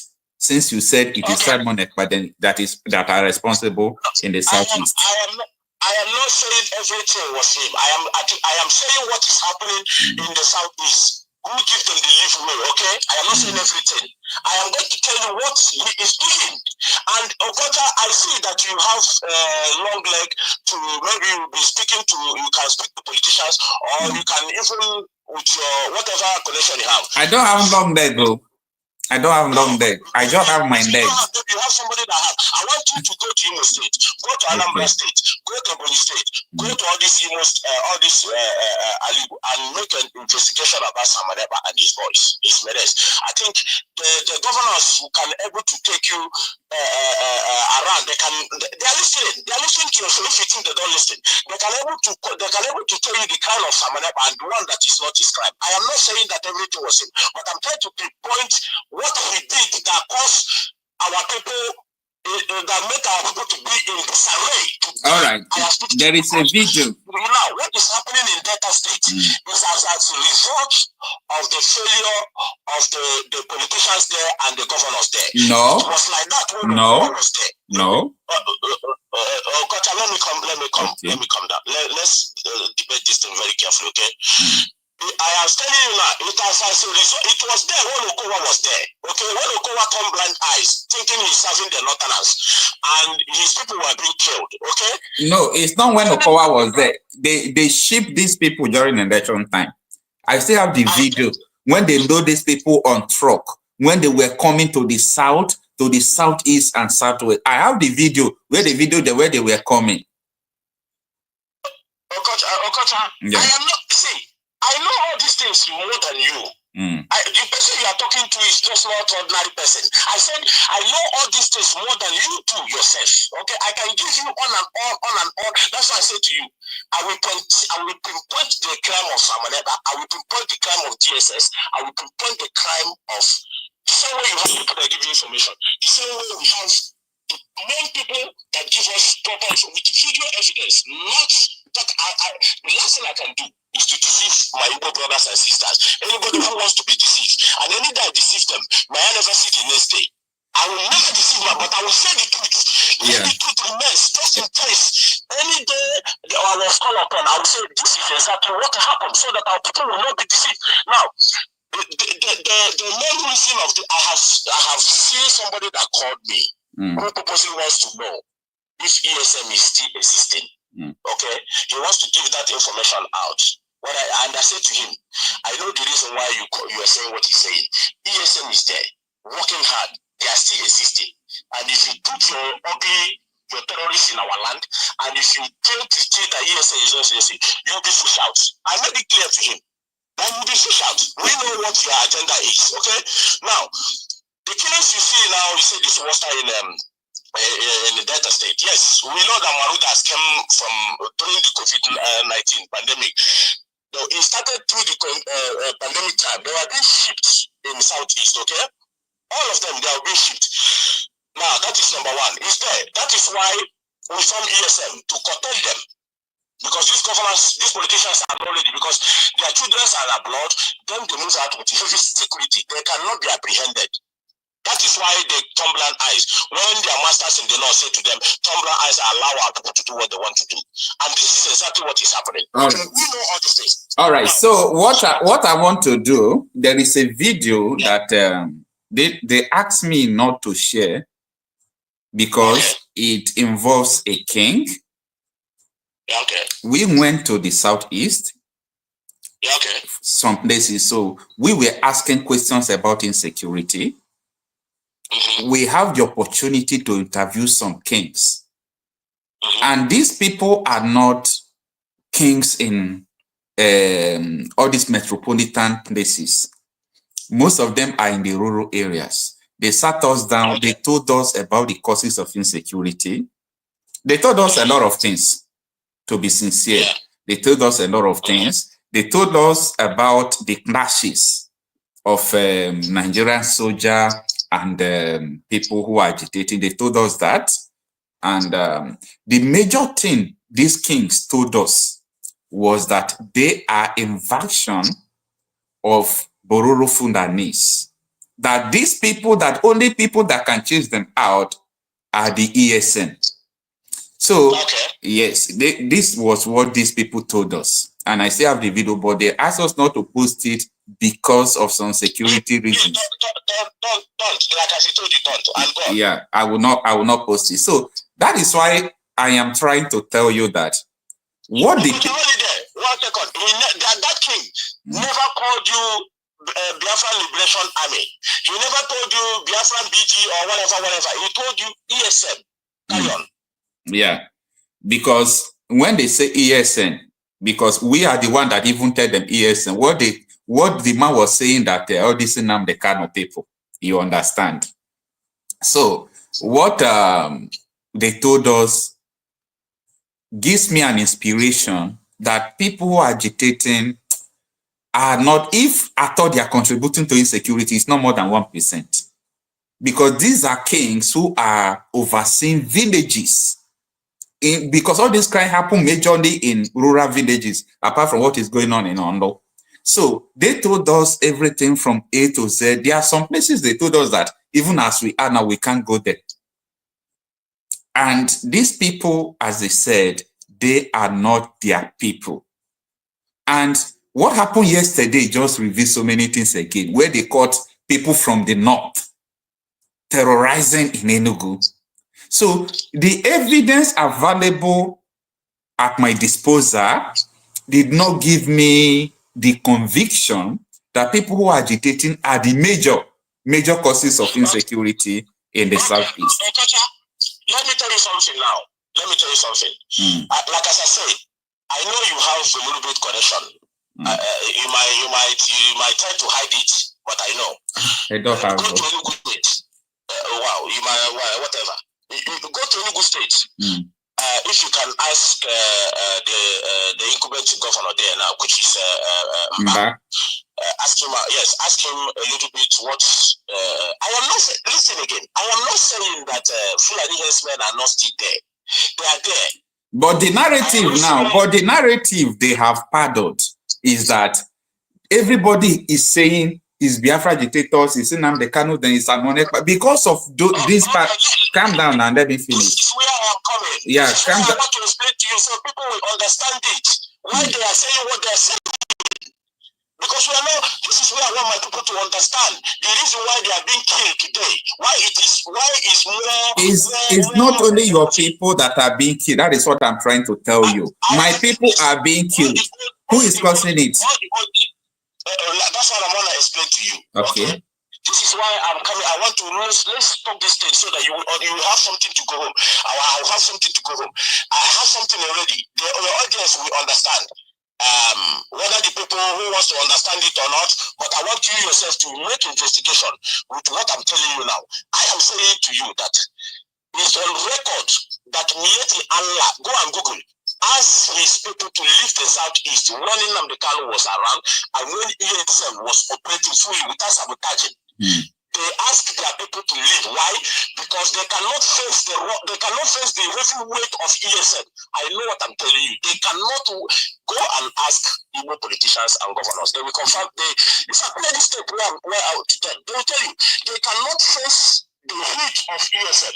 But immediately Nnamdi Kanu, I say to you, what prompted this our southeast now to becoming so turmoil that our people are afraid. So-called insecurity. I am not saying that Fulani, the military have their checkpoints, police, army, DSS. We know what they are doing. I can tell you what DSS is doing in Imo State, Anambra State. We know what their own activities. What I am saying is this, that instead of Samaneba allowing Nnamdi Kanu's agitation to carry on peacefully the way, do your own thing. Don't involve yourself. You start bringing propaganda that cause ESM a lot of pain. Some of them now start understanding that this guy deceives some people, could fall out of the way. Yeah, that is to your own opinion. It's not to my own opinion. That is for the fact evidence. I am saying it here so you can understand. No, that's why I said if you tell our people lies, you send me more proofs. Send me the proof of what you are saying on WhatsApp. Okay. Yes. Okay. Because anyone who alleges must prove. That's why I say I will prove it to you. I don't need to come here and lie. I'll say something I did not. Our people now, our people are crying. Insecurity. This. Some people say, hey, if not our Biafra station would have died. You are dreaming now. But it's important. It's important you understand that it is Igbo people that don't have insecurity. in the whole Nigeria as I speak to you today. You people are lucky that you don't have insecurity because you don't understand what we are facing now. That is why people can stay in abroad and say that there is insecurity at home. You see, Nigerian army is listening to me.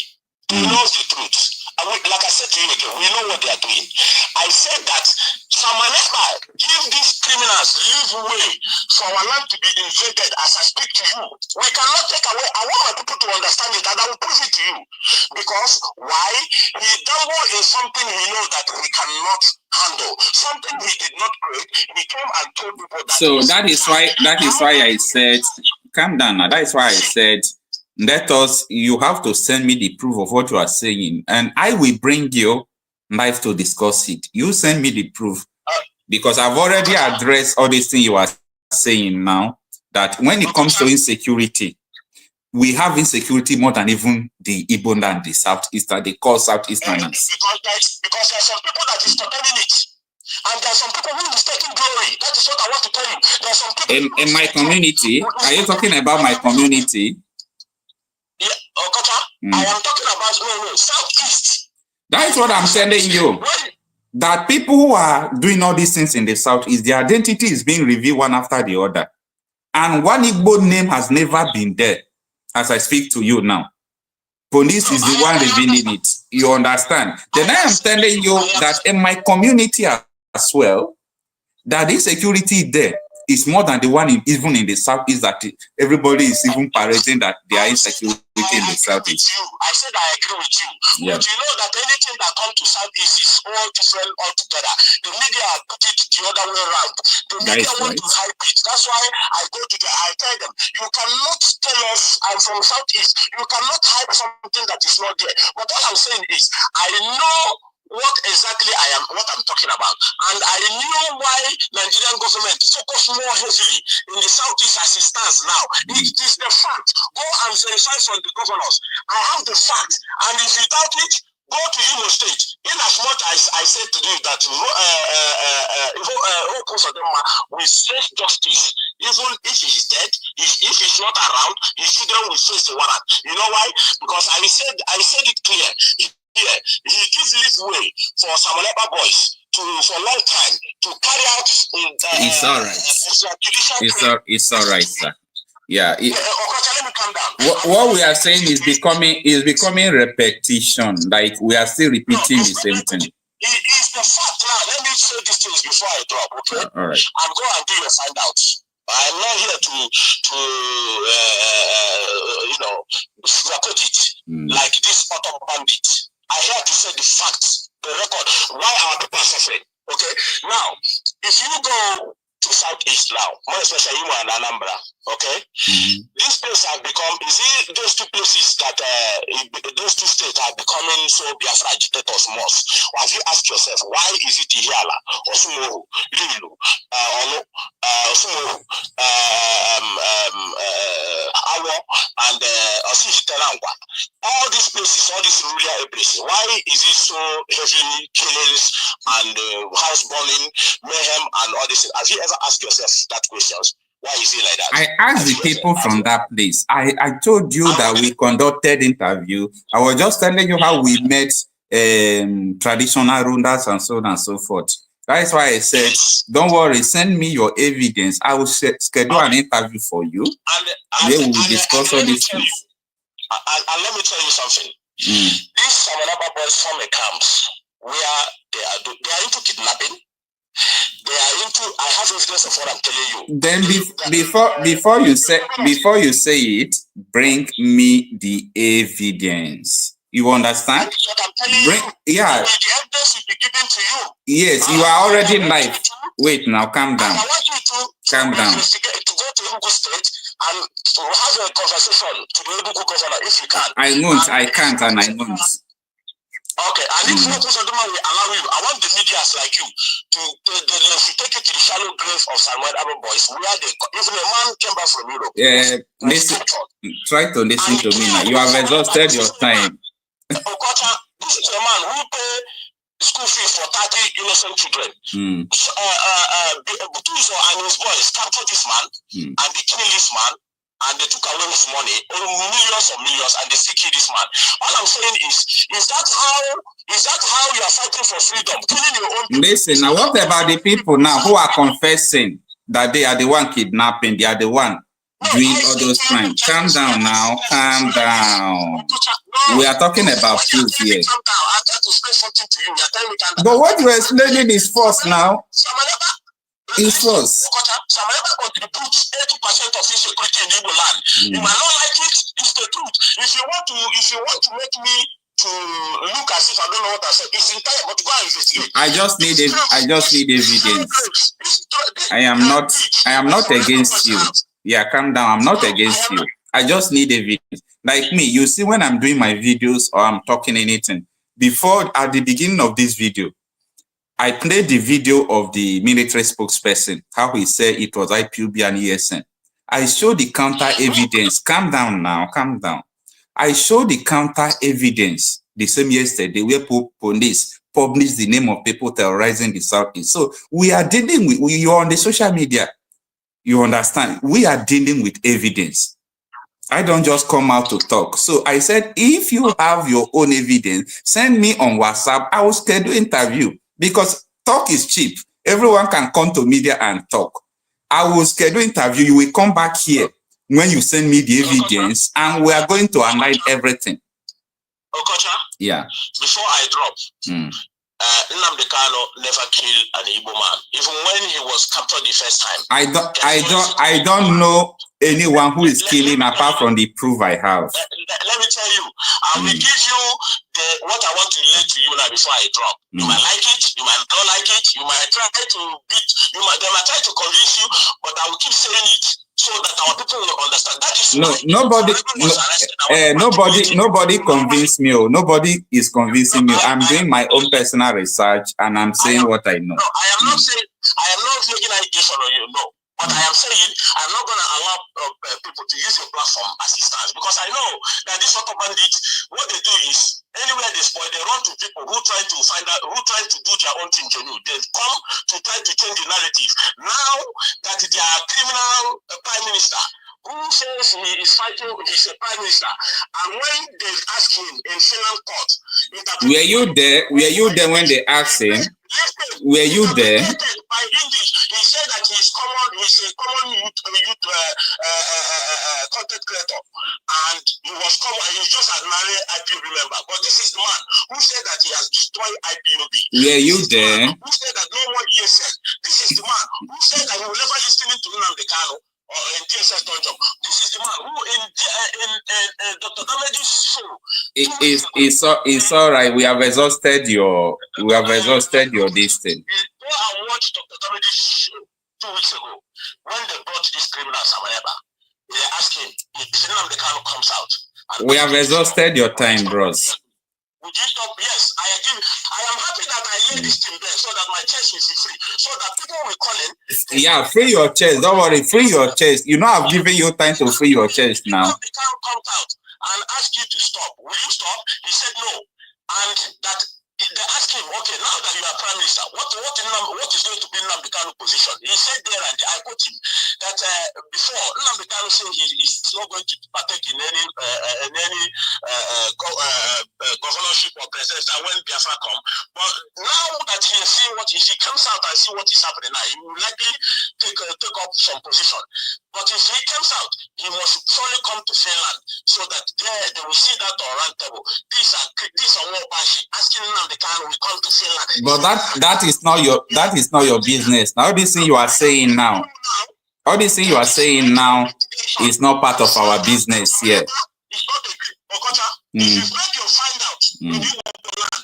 That's why I say go to the people that matters, okay? Not by remove information. Igbo people, some Igbo people are cowards. I'm an Igbo man, I want you. Some of my brothers and sisters are cowards. They cannot, if you ask, if you say it's all right. We are ending your course now because you have exhausted your time. The Fulanis are killing our people. And they do not condemn some never killing. We have the killing of our people. They catch from. We have exhausted his time. He's still talking. You know, I'm a patient type. So I was trying for him to summarize everything he's saying.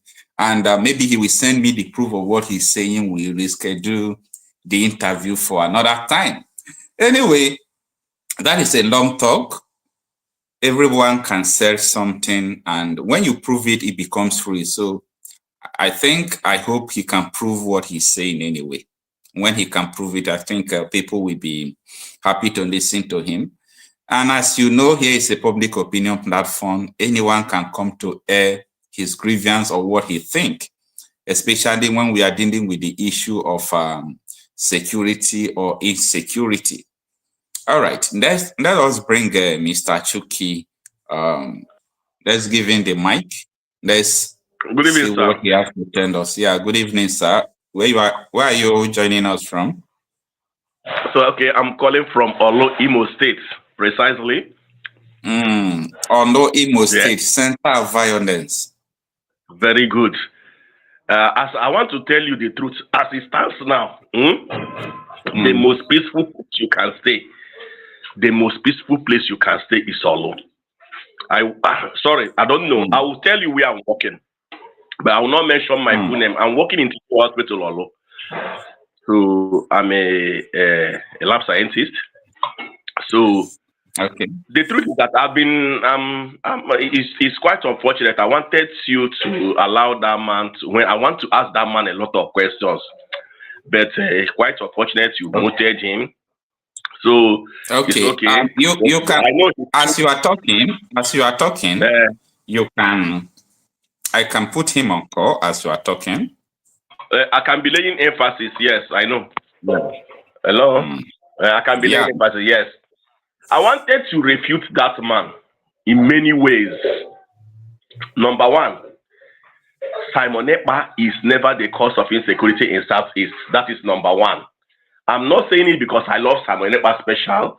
I'm not saying it because I'm a Biafra agitator, but I'm saying it as a normal human being that has a right sense of judgment.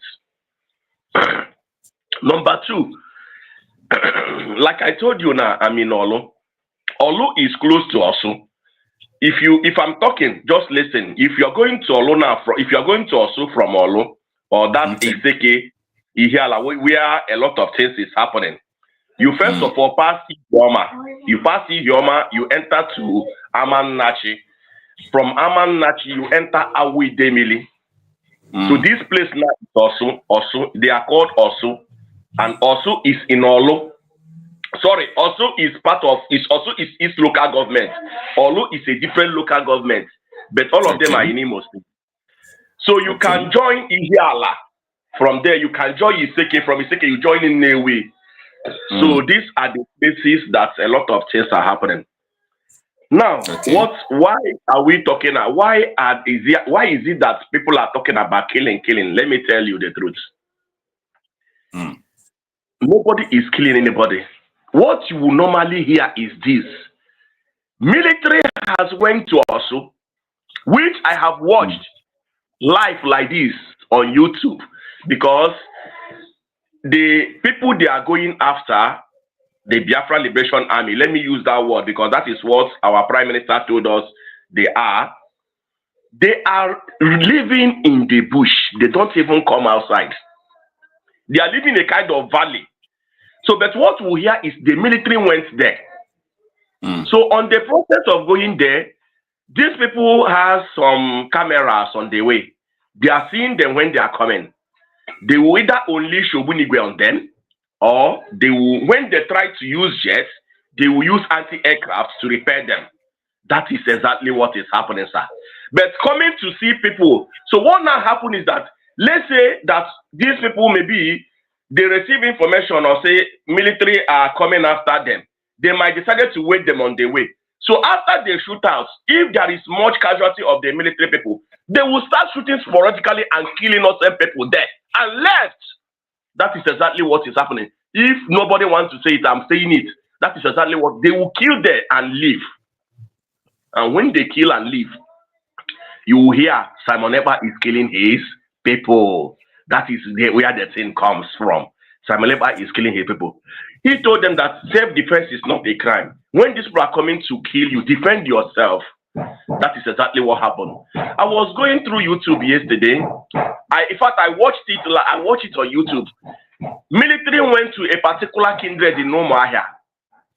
They were demanding at one early morning. One man was coming out from his house.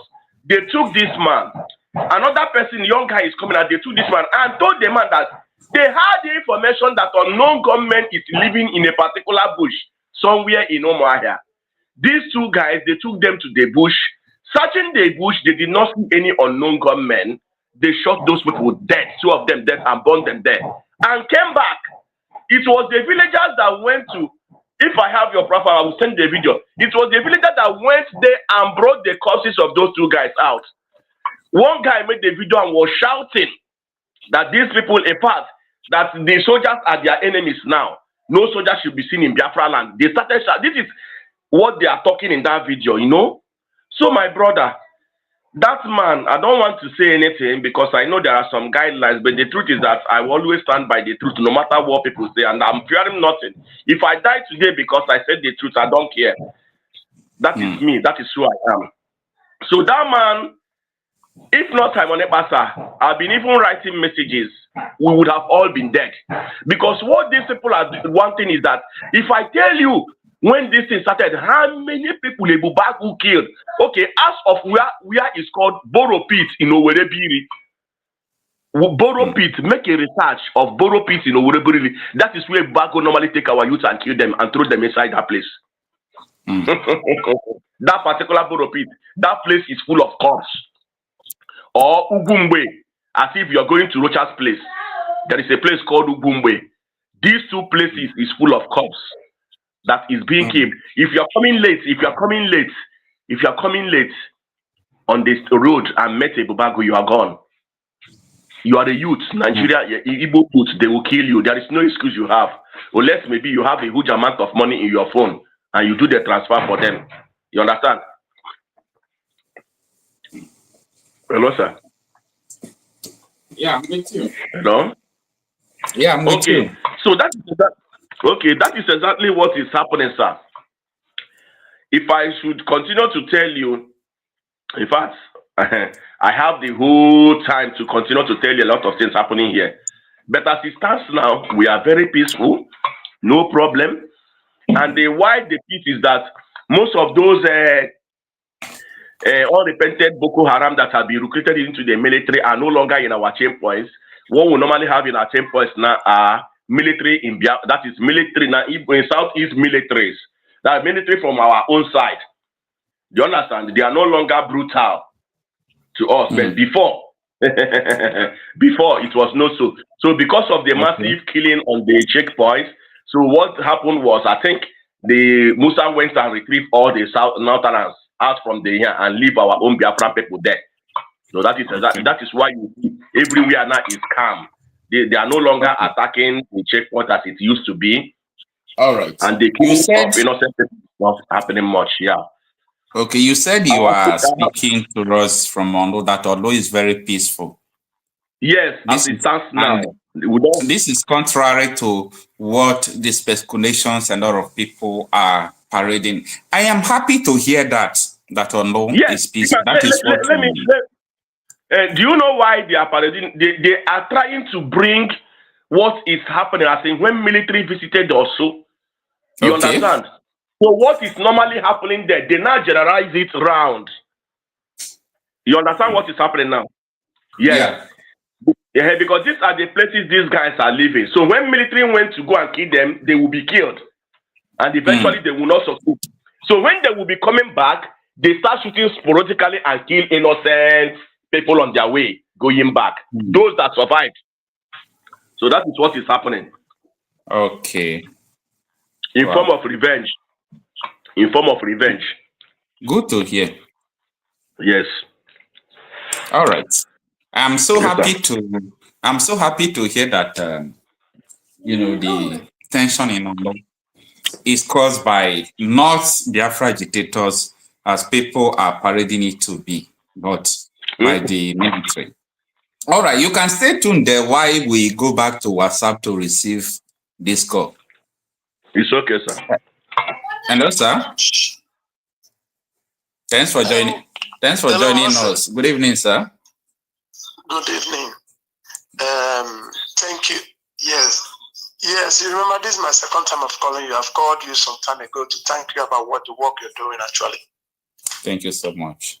Yes, I am not a member of ESN or ipob, no, but I am also me. I'm not a member of yes, ESN and all those things. You're very, very thorough in your dealings with all these things. You're really doing more than a journalist. I must commend you for that. Thank you. So let me come in and tell you something. The caller that called before the last guy that called now, that guy, you know, when there are people that like authority and they like position in everything you're doing, and then when you meet such people, you find out that nothing will move forward. The guy is saying a lot of things without no proof. Yeah. I'm not a member. I am not there. But I know more than him. What he's saying does not make no sense at all. Okay, now let me tell him something. When Nnamdi Kanu was out, the military, Nnamdi Kanu was shouting about the military checkpoints in our place. What were they doing? They were using those checkpoints to take our boys, kidnap them, and be killing them secretly. That was what Nnamdi Kanu was saying, that they should leave our land. The man is not talking about that. Now, I am sure that what he's saying about Simon Ekpa is a lie. I don't like Simon Ekpa. I'm not his friend. I don't know him. But actually, I'm like Nnamdi Kanu. Say anybody will bring me Biafra, bring Biafra for me. Okay? Bring Biafra for me. That's all I need. I like Biafra. Why do I like Biafra? Because I can't stay in a land where I see Fulanis that are cattle rearers. Haters will come to my house. A big boy like me, I come and pick me up and kill me. Because I don't have no ammunition. You understand what I'm saying? So now, let's check it. What are the military doing in our land? Okay, now, if these Bororo Fulani people, if they come to your place and kill people, if the villagers rally around and stay, the military people will come for the villagers and say they are ESN and pick them and kill some of them. But they'll leave the Bororo Fulani and escort them to kill people and go. Then when the people that will defend our land comes, they say no, they are killing our people. They are not killing our people. The people that is killing our people are the military people and the Fulanis. It's not Simon Ekpa. It's not his voice. My village boys, they are telling me all this that is happening. If they gather around to discuss about these things, the military men, that's when they will come. To chase them away or to get them and kill some of them. Why are they not killing the Fulani people? Have you seen where they say they kill Fulani people? Okay, normally now, these people they caught in Enugu State, I saw you broadcast yesterday or the yesterday. I saw you those names you broadcast. Yeah. Normally, if it were Igbo boys, they would have killed them immediately. They could have killed them. They could have killed them. They won't investigate nothing. They will never investigate nothing about it. That is to tell you, these are systematically killing. They know what they are doing. And it's telling me that our governors are not going into investigation to find out. They'll say, hey, get them, kill them, get them. What are you talking about? Your own youth, your own people? You think Igbo people are like that? We are not like that. We don't enjoy killing anybody. If not for those boys that are defending us today, the military would have had their way to be killing everybody they like to kill. I am telling you. And when they find out that when they come to a place and take the operation, and after those people left, they will take the villagers. How can you kill your own village? For people that came from somewhere to kill you with a car, you now attack the village and be killing everybody in that village. Is that the model of your opera? Is that how you walk? I have the video. I have the video during Nnamdi Kanu time where the military came and they were spraying wounded, sporadically burning down houses. I don't know the Abia state. They were burning down houses, just shooting anyhow. So all those things is not something. The Musa that is speaking should be. They should query Musa for asking him. Then, if you go to somewhere to attack the people, you burn their houses. Do they do that in the north? They don't. They don't do that in the north. Why are they doing it in the east? Because everybody hates an Igbo man. Everybody hates an Igbo man. anything about it. Okay, let me tell you something. Let me just tell you something about Nigeria. You know, sometimes when I look at Nigeria, I say, why are we in this country? Okay, now, the Nigeria, APs came out with his uniform of his crew members, right? And they were agitation against it. It will be a big problem for Yoruba people. I don't know why. Okay, but let me ask you. If you see our Super Eagles, after they play their match, and when they want to decorate them or want to give them something, they give them those danchuki, those our star clothes. Nobody talks about it. It's not my clothes, but we can wear it. Yeah. Without no problem. But if they give them Isiago to wear, you see the whole Nigeria will be boiling. See, how can they give them this clothes to wear? So what are we talking about? Are we not one Nigeria? Have you, Okocha, let me tell you, let me bust your mind.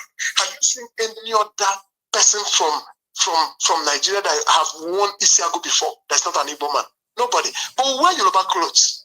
We wear Hausa clothes, Igbos, to let them know that it's not in his fashion. We like it, I like this. But the Yoruba man, as much as you like that clothes, you won't wear it. That's to tell you that we are not one. And then as well, you said you don't want me. Let me go. You said, no, this man cannot go. No, you cannot go. Why you don't want to keep me? I mean, there is something. You send your military to the killing our people. Meanwhile, at the north, where they're having their day, their free day, nobody's disturbing them. Nobody's having checkpoints there. Why? Look at the other day, they send jet fighters to be throwing bombs to villagers. What is that? You say it's Simon Ekpa.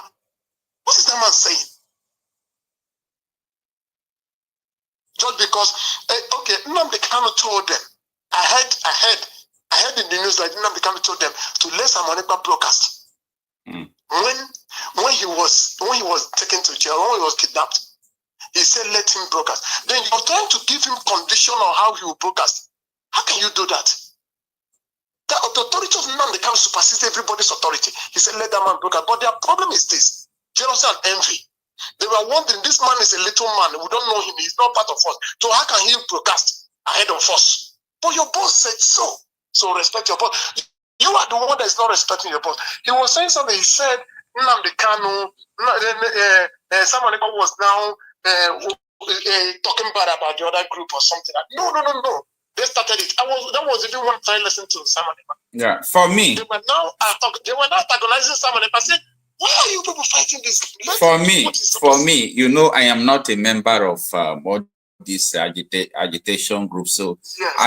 I don't like talking about individuals or all these things. I just focus on what is going on, report about my investigation. I'm not interested in all these their quarrel or all those things. I don't know any of them.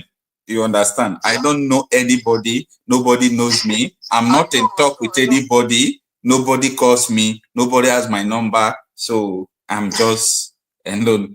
Yeah. So that is why I don't put mouth in all those things. Okay, Mr. Marcel, let me tell you something that happened close to my village. Okay? Yeah. Close to my village in Lokpanta, they discovered dead bodies. Fresh ones, old ones, both kids. Where Fulanis, they have their markets. Where they are kidnapping this thing, where they dump people and do all those things. Do you think if that were to be in the north, they find out where Igbo people reside and do their market, that market will never be open and they will kill everybody in that market, or they'll be in jail? I don't know what is wrong with our leaders. I don't know what is wrong with our leaders. I don't know what is wrong with our leaders. These people that call themselves our leader, our governors, I don't know what is wrong with most of them. So pathetic. It's so pathetic that they are doing this thing to us. How can Fulanis come to our land and be killing more than 500 people and dump inside the bush in our land, and they will go scot-free? If they catch them, they say they are doing investigation. That criminal, they should shoot him immediately and kill him. Then go. Then tomorrow you say they released him. They will go and be committing more havoc, more atrocities to other people. When the Nigerian government see them, they said they've repented. Then when they repent and integrate them into our military, then they will start killing our own people.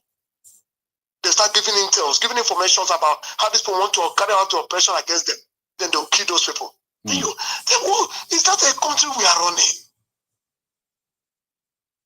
Then when you do all this and you send Biafra should not agitate to leave your country. You say they shouldn't agitate. When you're doing all this nonsense. My brother, look at what the Yorubas are doing in Lagos State against the Igbos. Just common masquerade they want to bring. They say they ban the masquerade.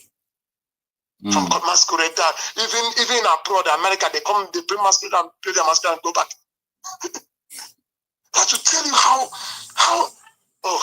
I cry every day. I cry every day for my people. I cry, but it's okay. There's nothing much I can do. My only happiness is that let the Biafra come, because I wish, it's my dream, let it come.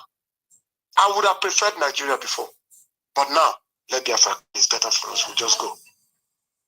Okay. All right. Thank you so much. Well, thank you, my brother. I love you so much. You're doing a marvelous. You're doing a marvelous great. I listen to you every time. I listen to you. Okay. Keep it up. All right. God bless you. All right. Yeah, bye-bye. I really appreciate you, sir. Okay. Bye-bye. All right, sir.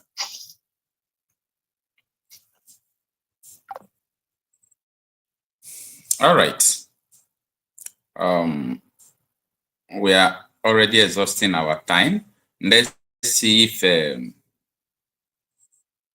the last person here on the stream, if he has one or two things to share with us before we call it a day.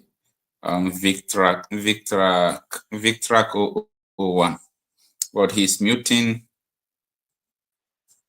His side is muted, so I don't think he's also here. Anyway, where we started this program, I think it is where we are going to end it.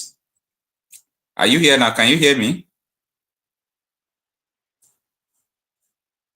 All right, I don't still think he's hearing us. All right. So we started this program on the notion that there are some people who were caught in Enugu State, and these people are invaders.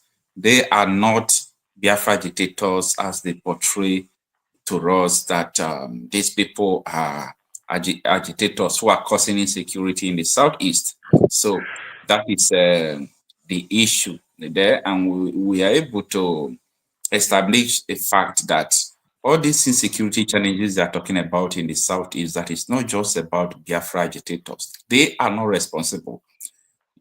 If they are causing anything insecurity at all, it's not up to 2% of what is going on. And I am using my place as an example. I say there is no Biafra agitators. It's just Delta State.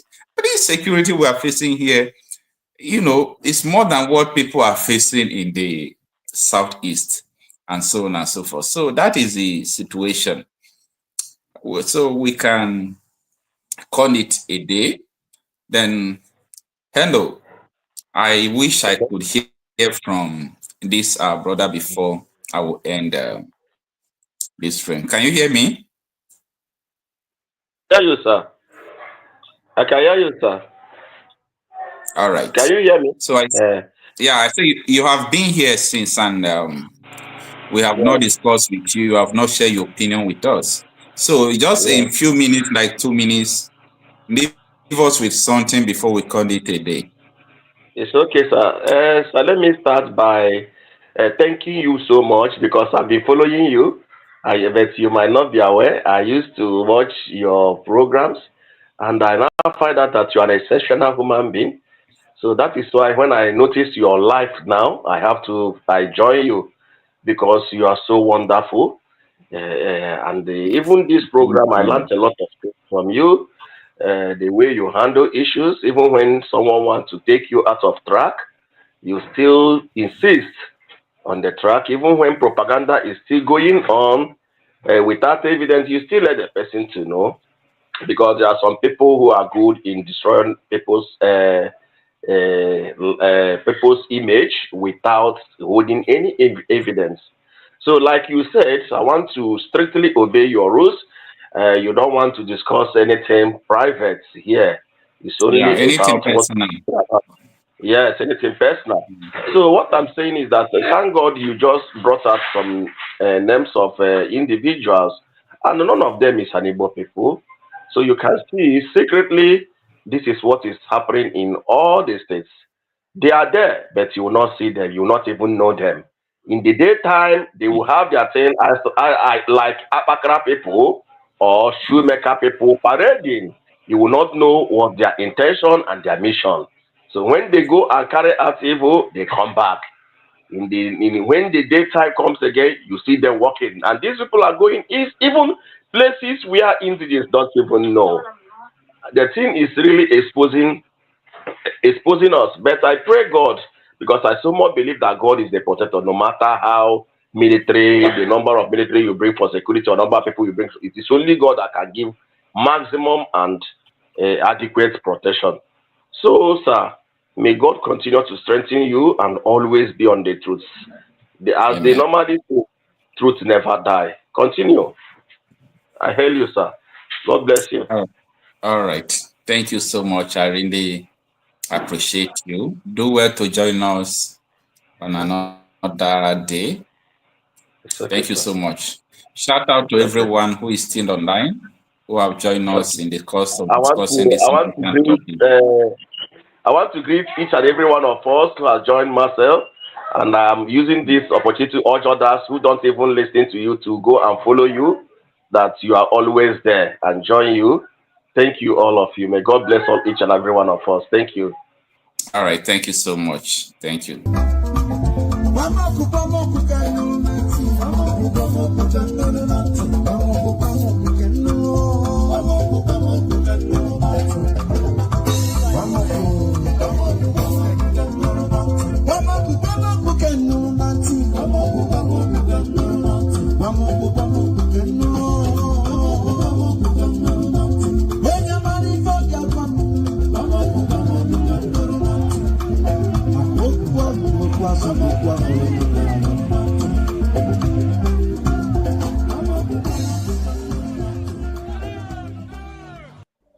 That is why they're paying Facebook billions upon billions of US dollars to stop this truth from coming out. Did Ojukwu cause any war? Gowon is alive, go and ask him. Did Ojukwu cause any war? Ojukwu went and negotiated restructuring with you in Aburi. You came back, Britain told you not to agree because Britain realized that all the component units of Britain knows that if you go back to regionalism, you will have economic growth. The country will do very well. But Britain doesn't want it. That was why they even instigated the Nzogbu, so-called Nzogbu, saying they will bring Awolowo to become the head of state. They knew what was going to happen.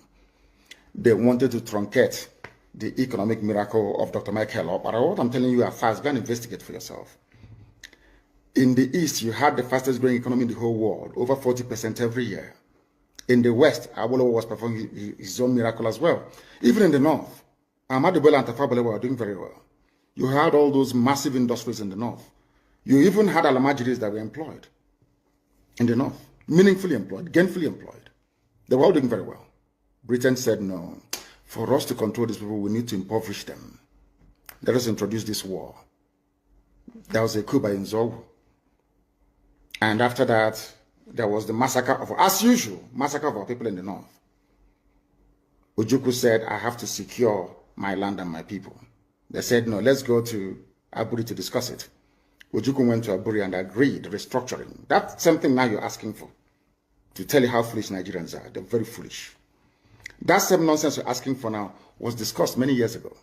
Ojukwu sat down in Aburi with Gowon and decided that regionalism was the best way forward, restructuring, going back to who you were, 1963 Constitution, 1963 Constitution. Be on your own and pay tax to the central government, as they have in America, as they have even in Britain.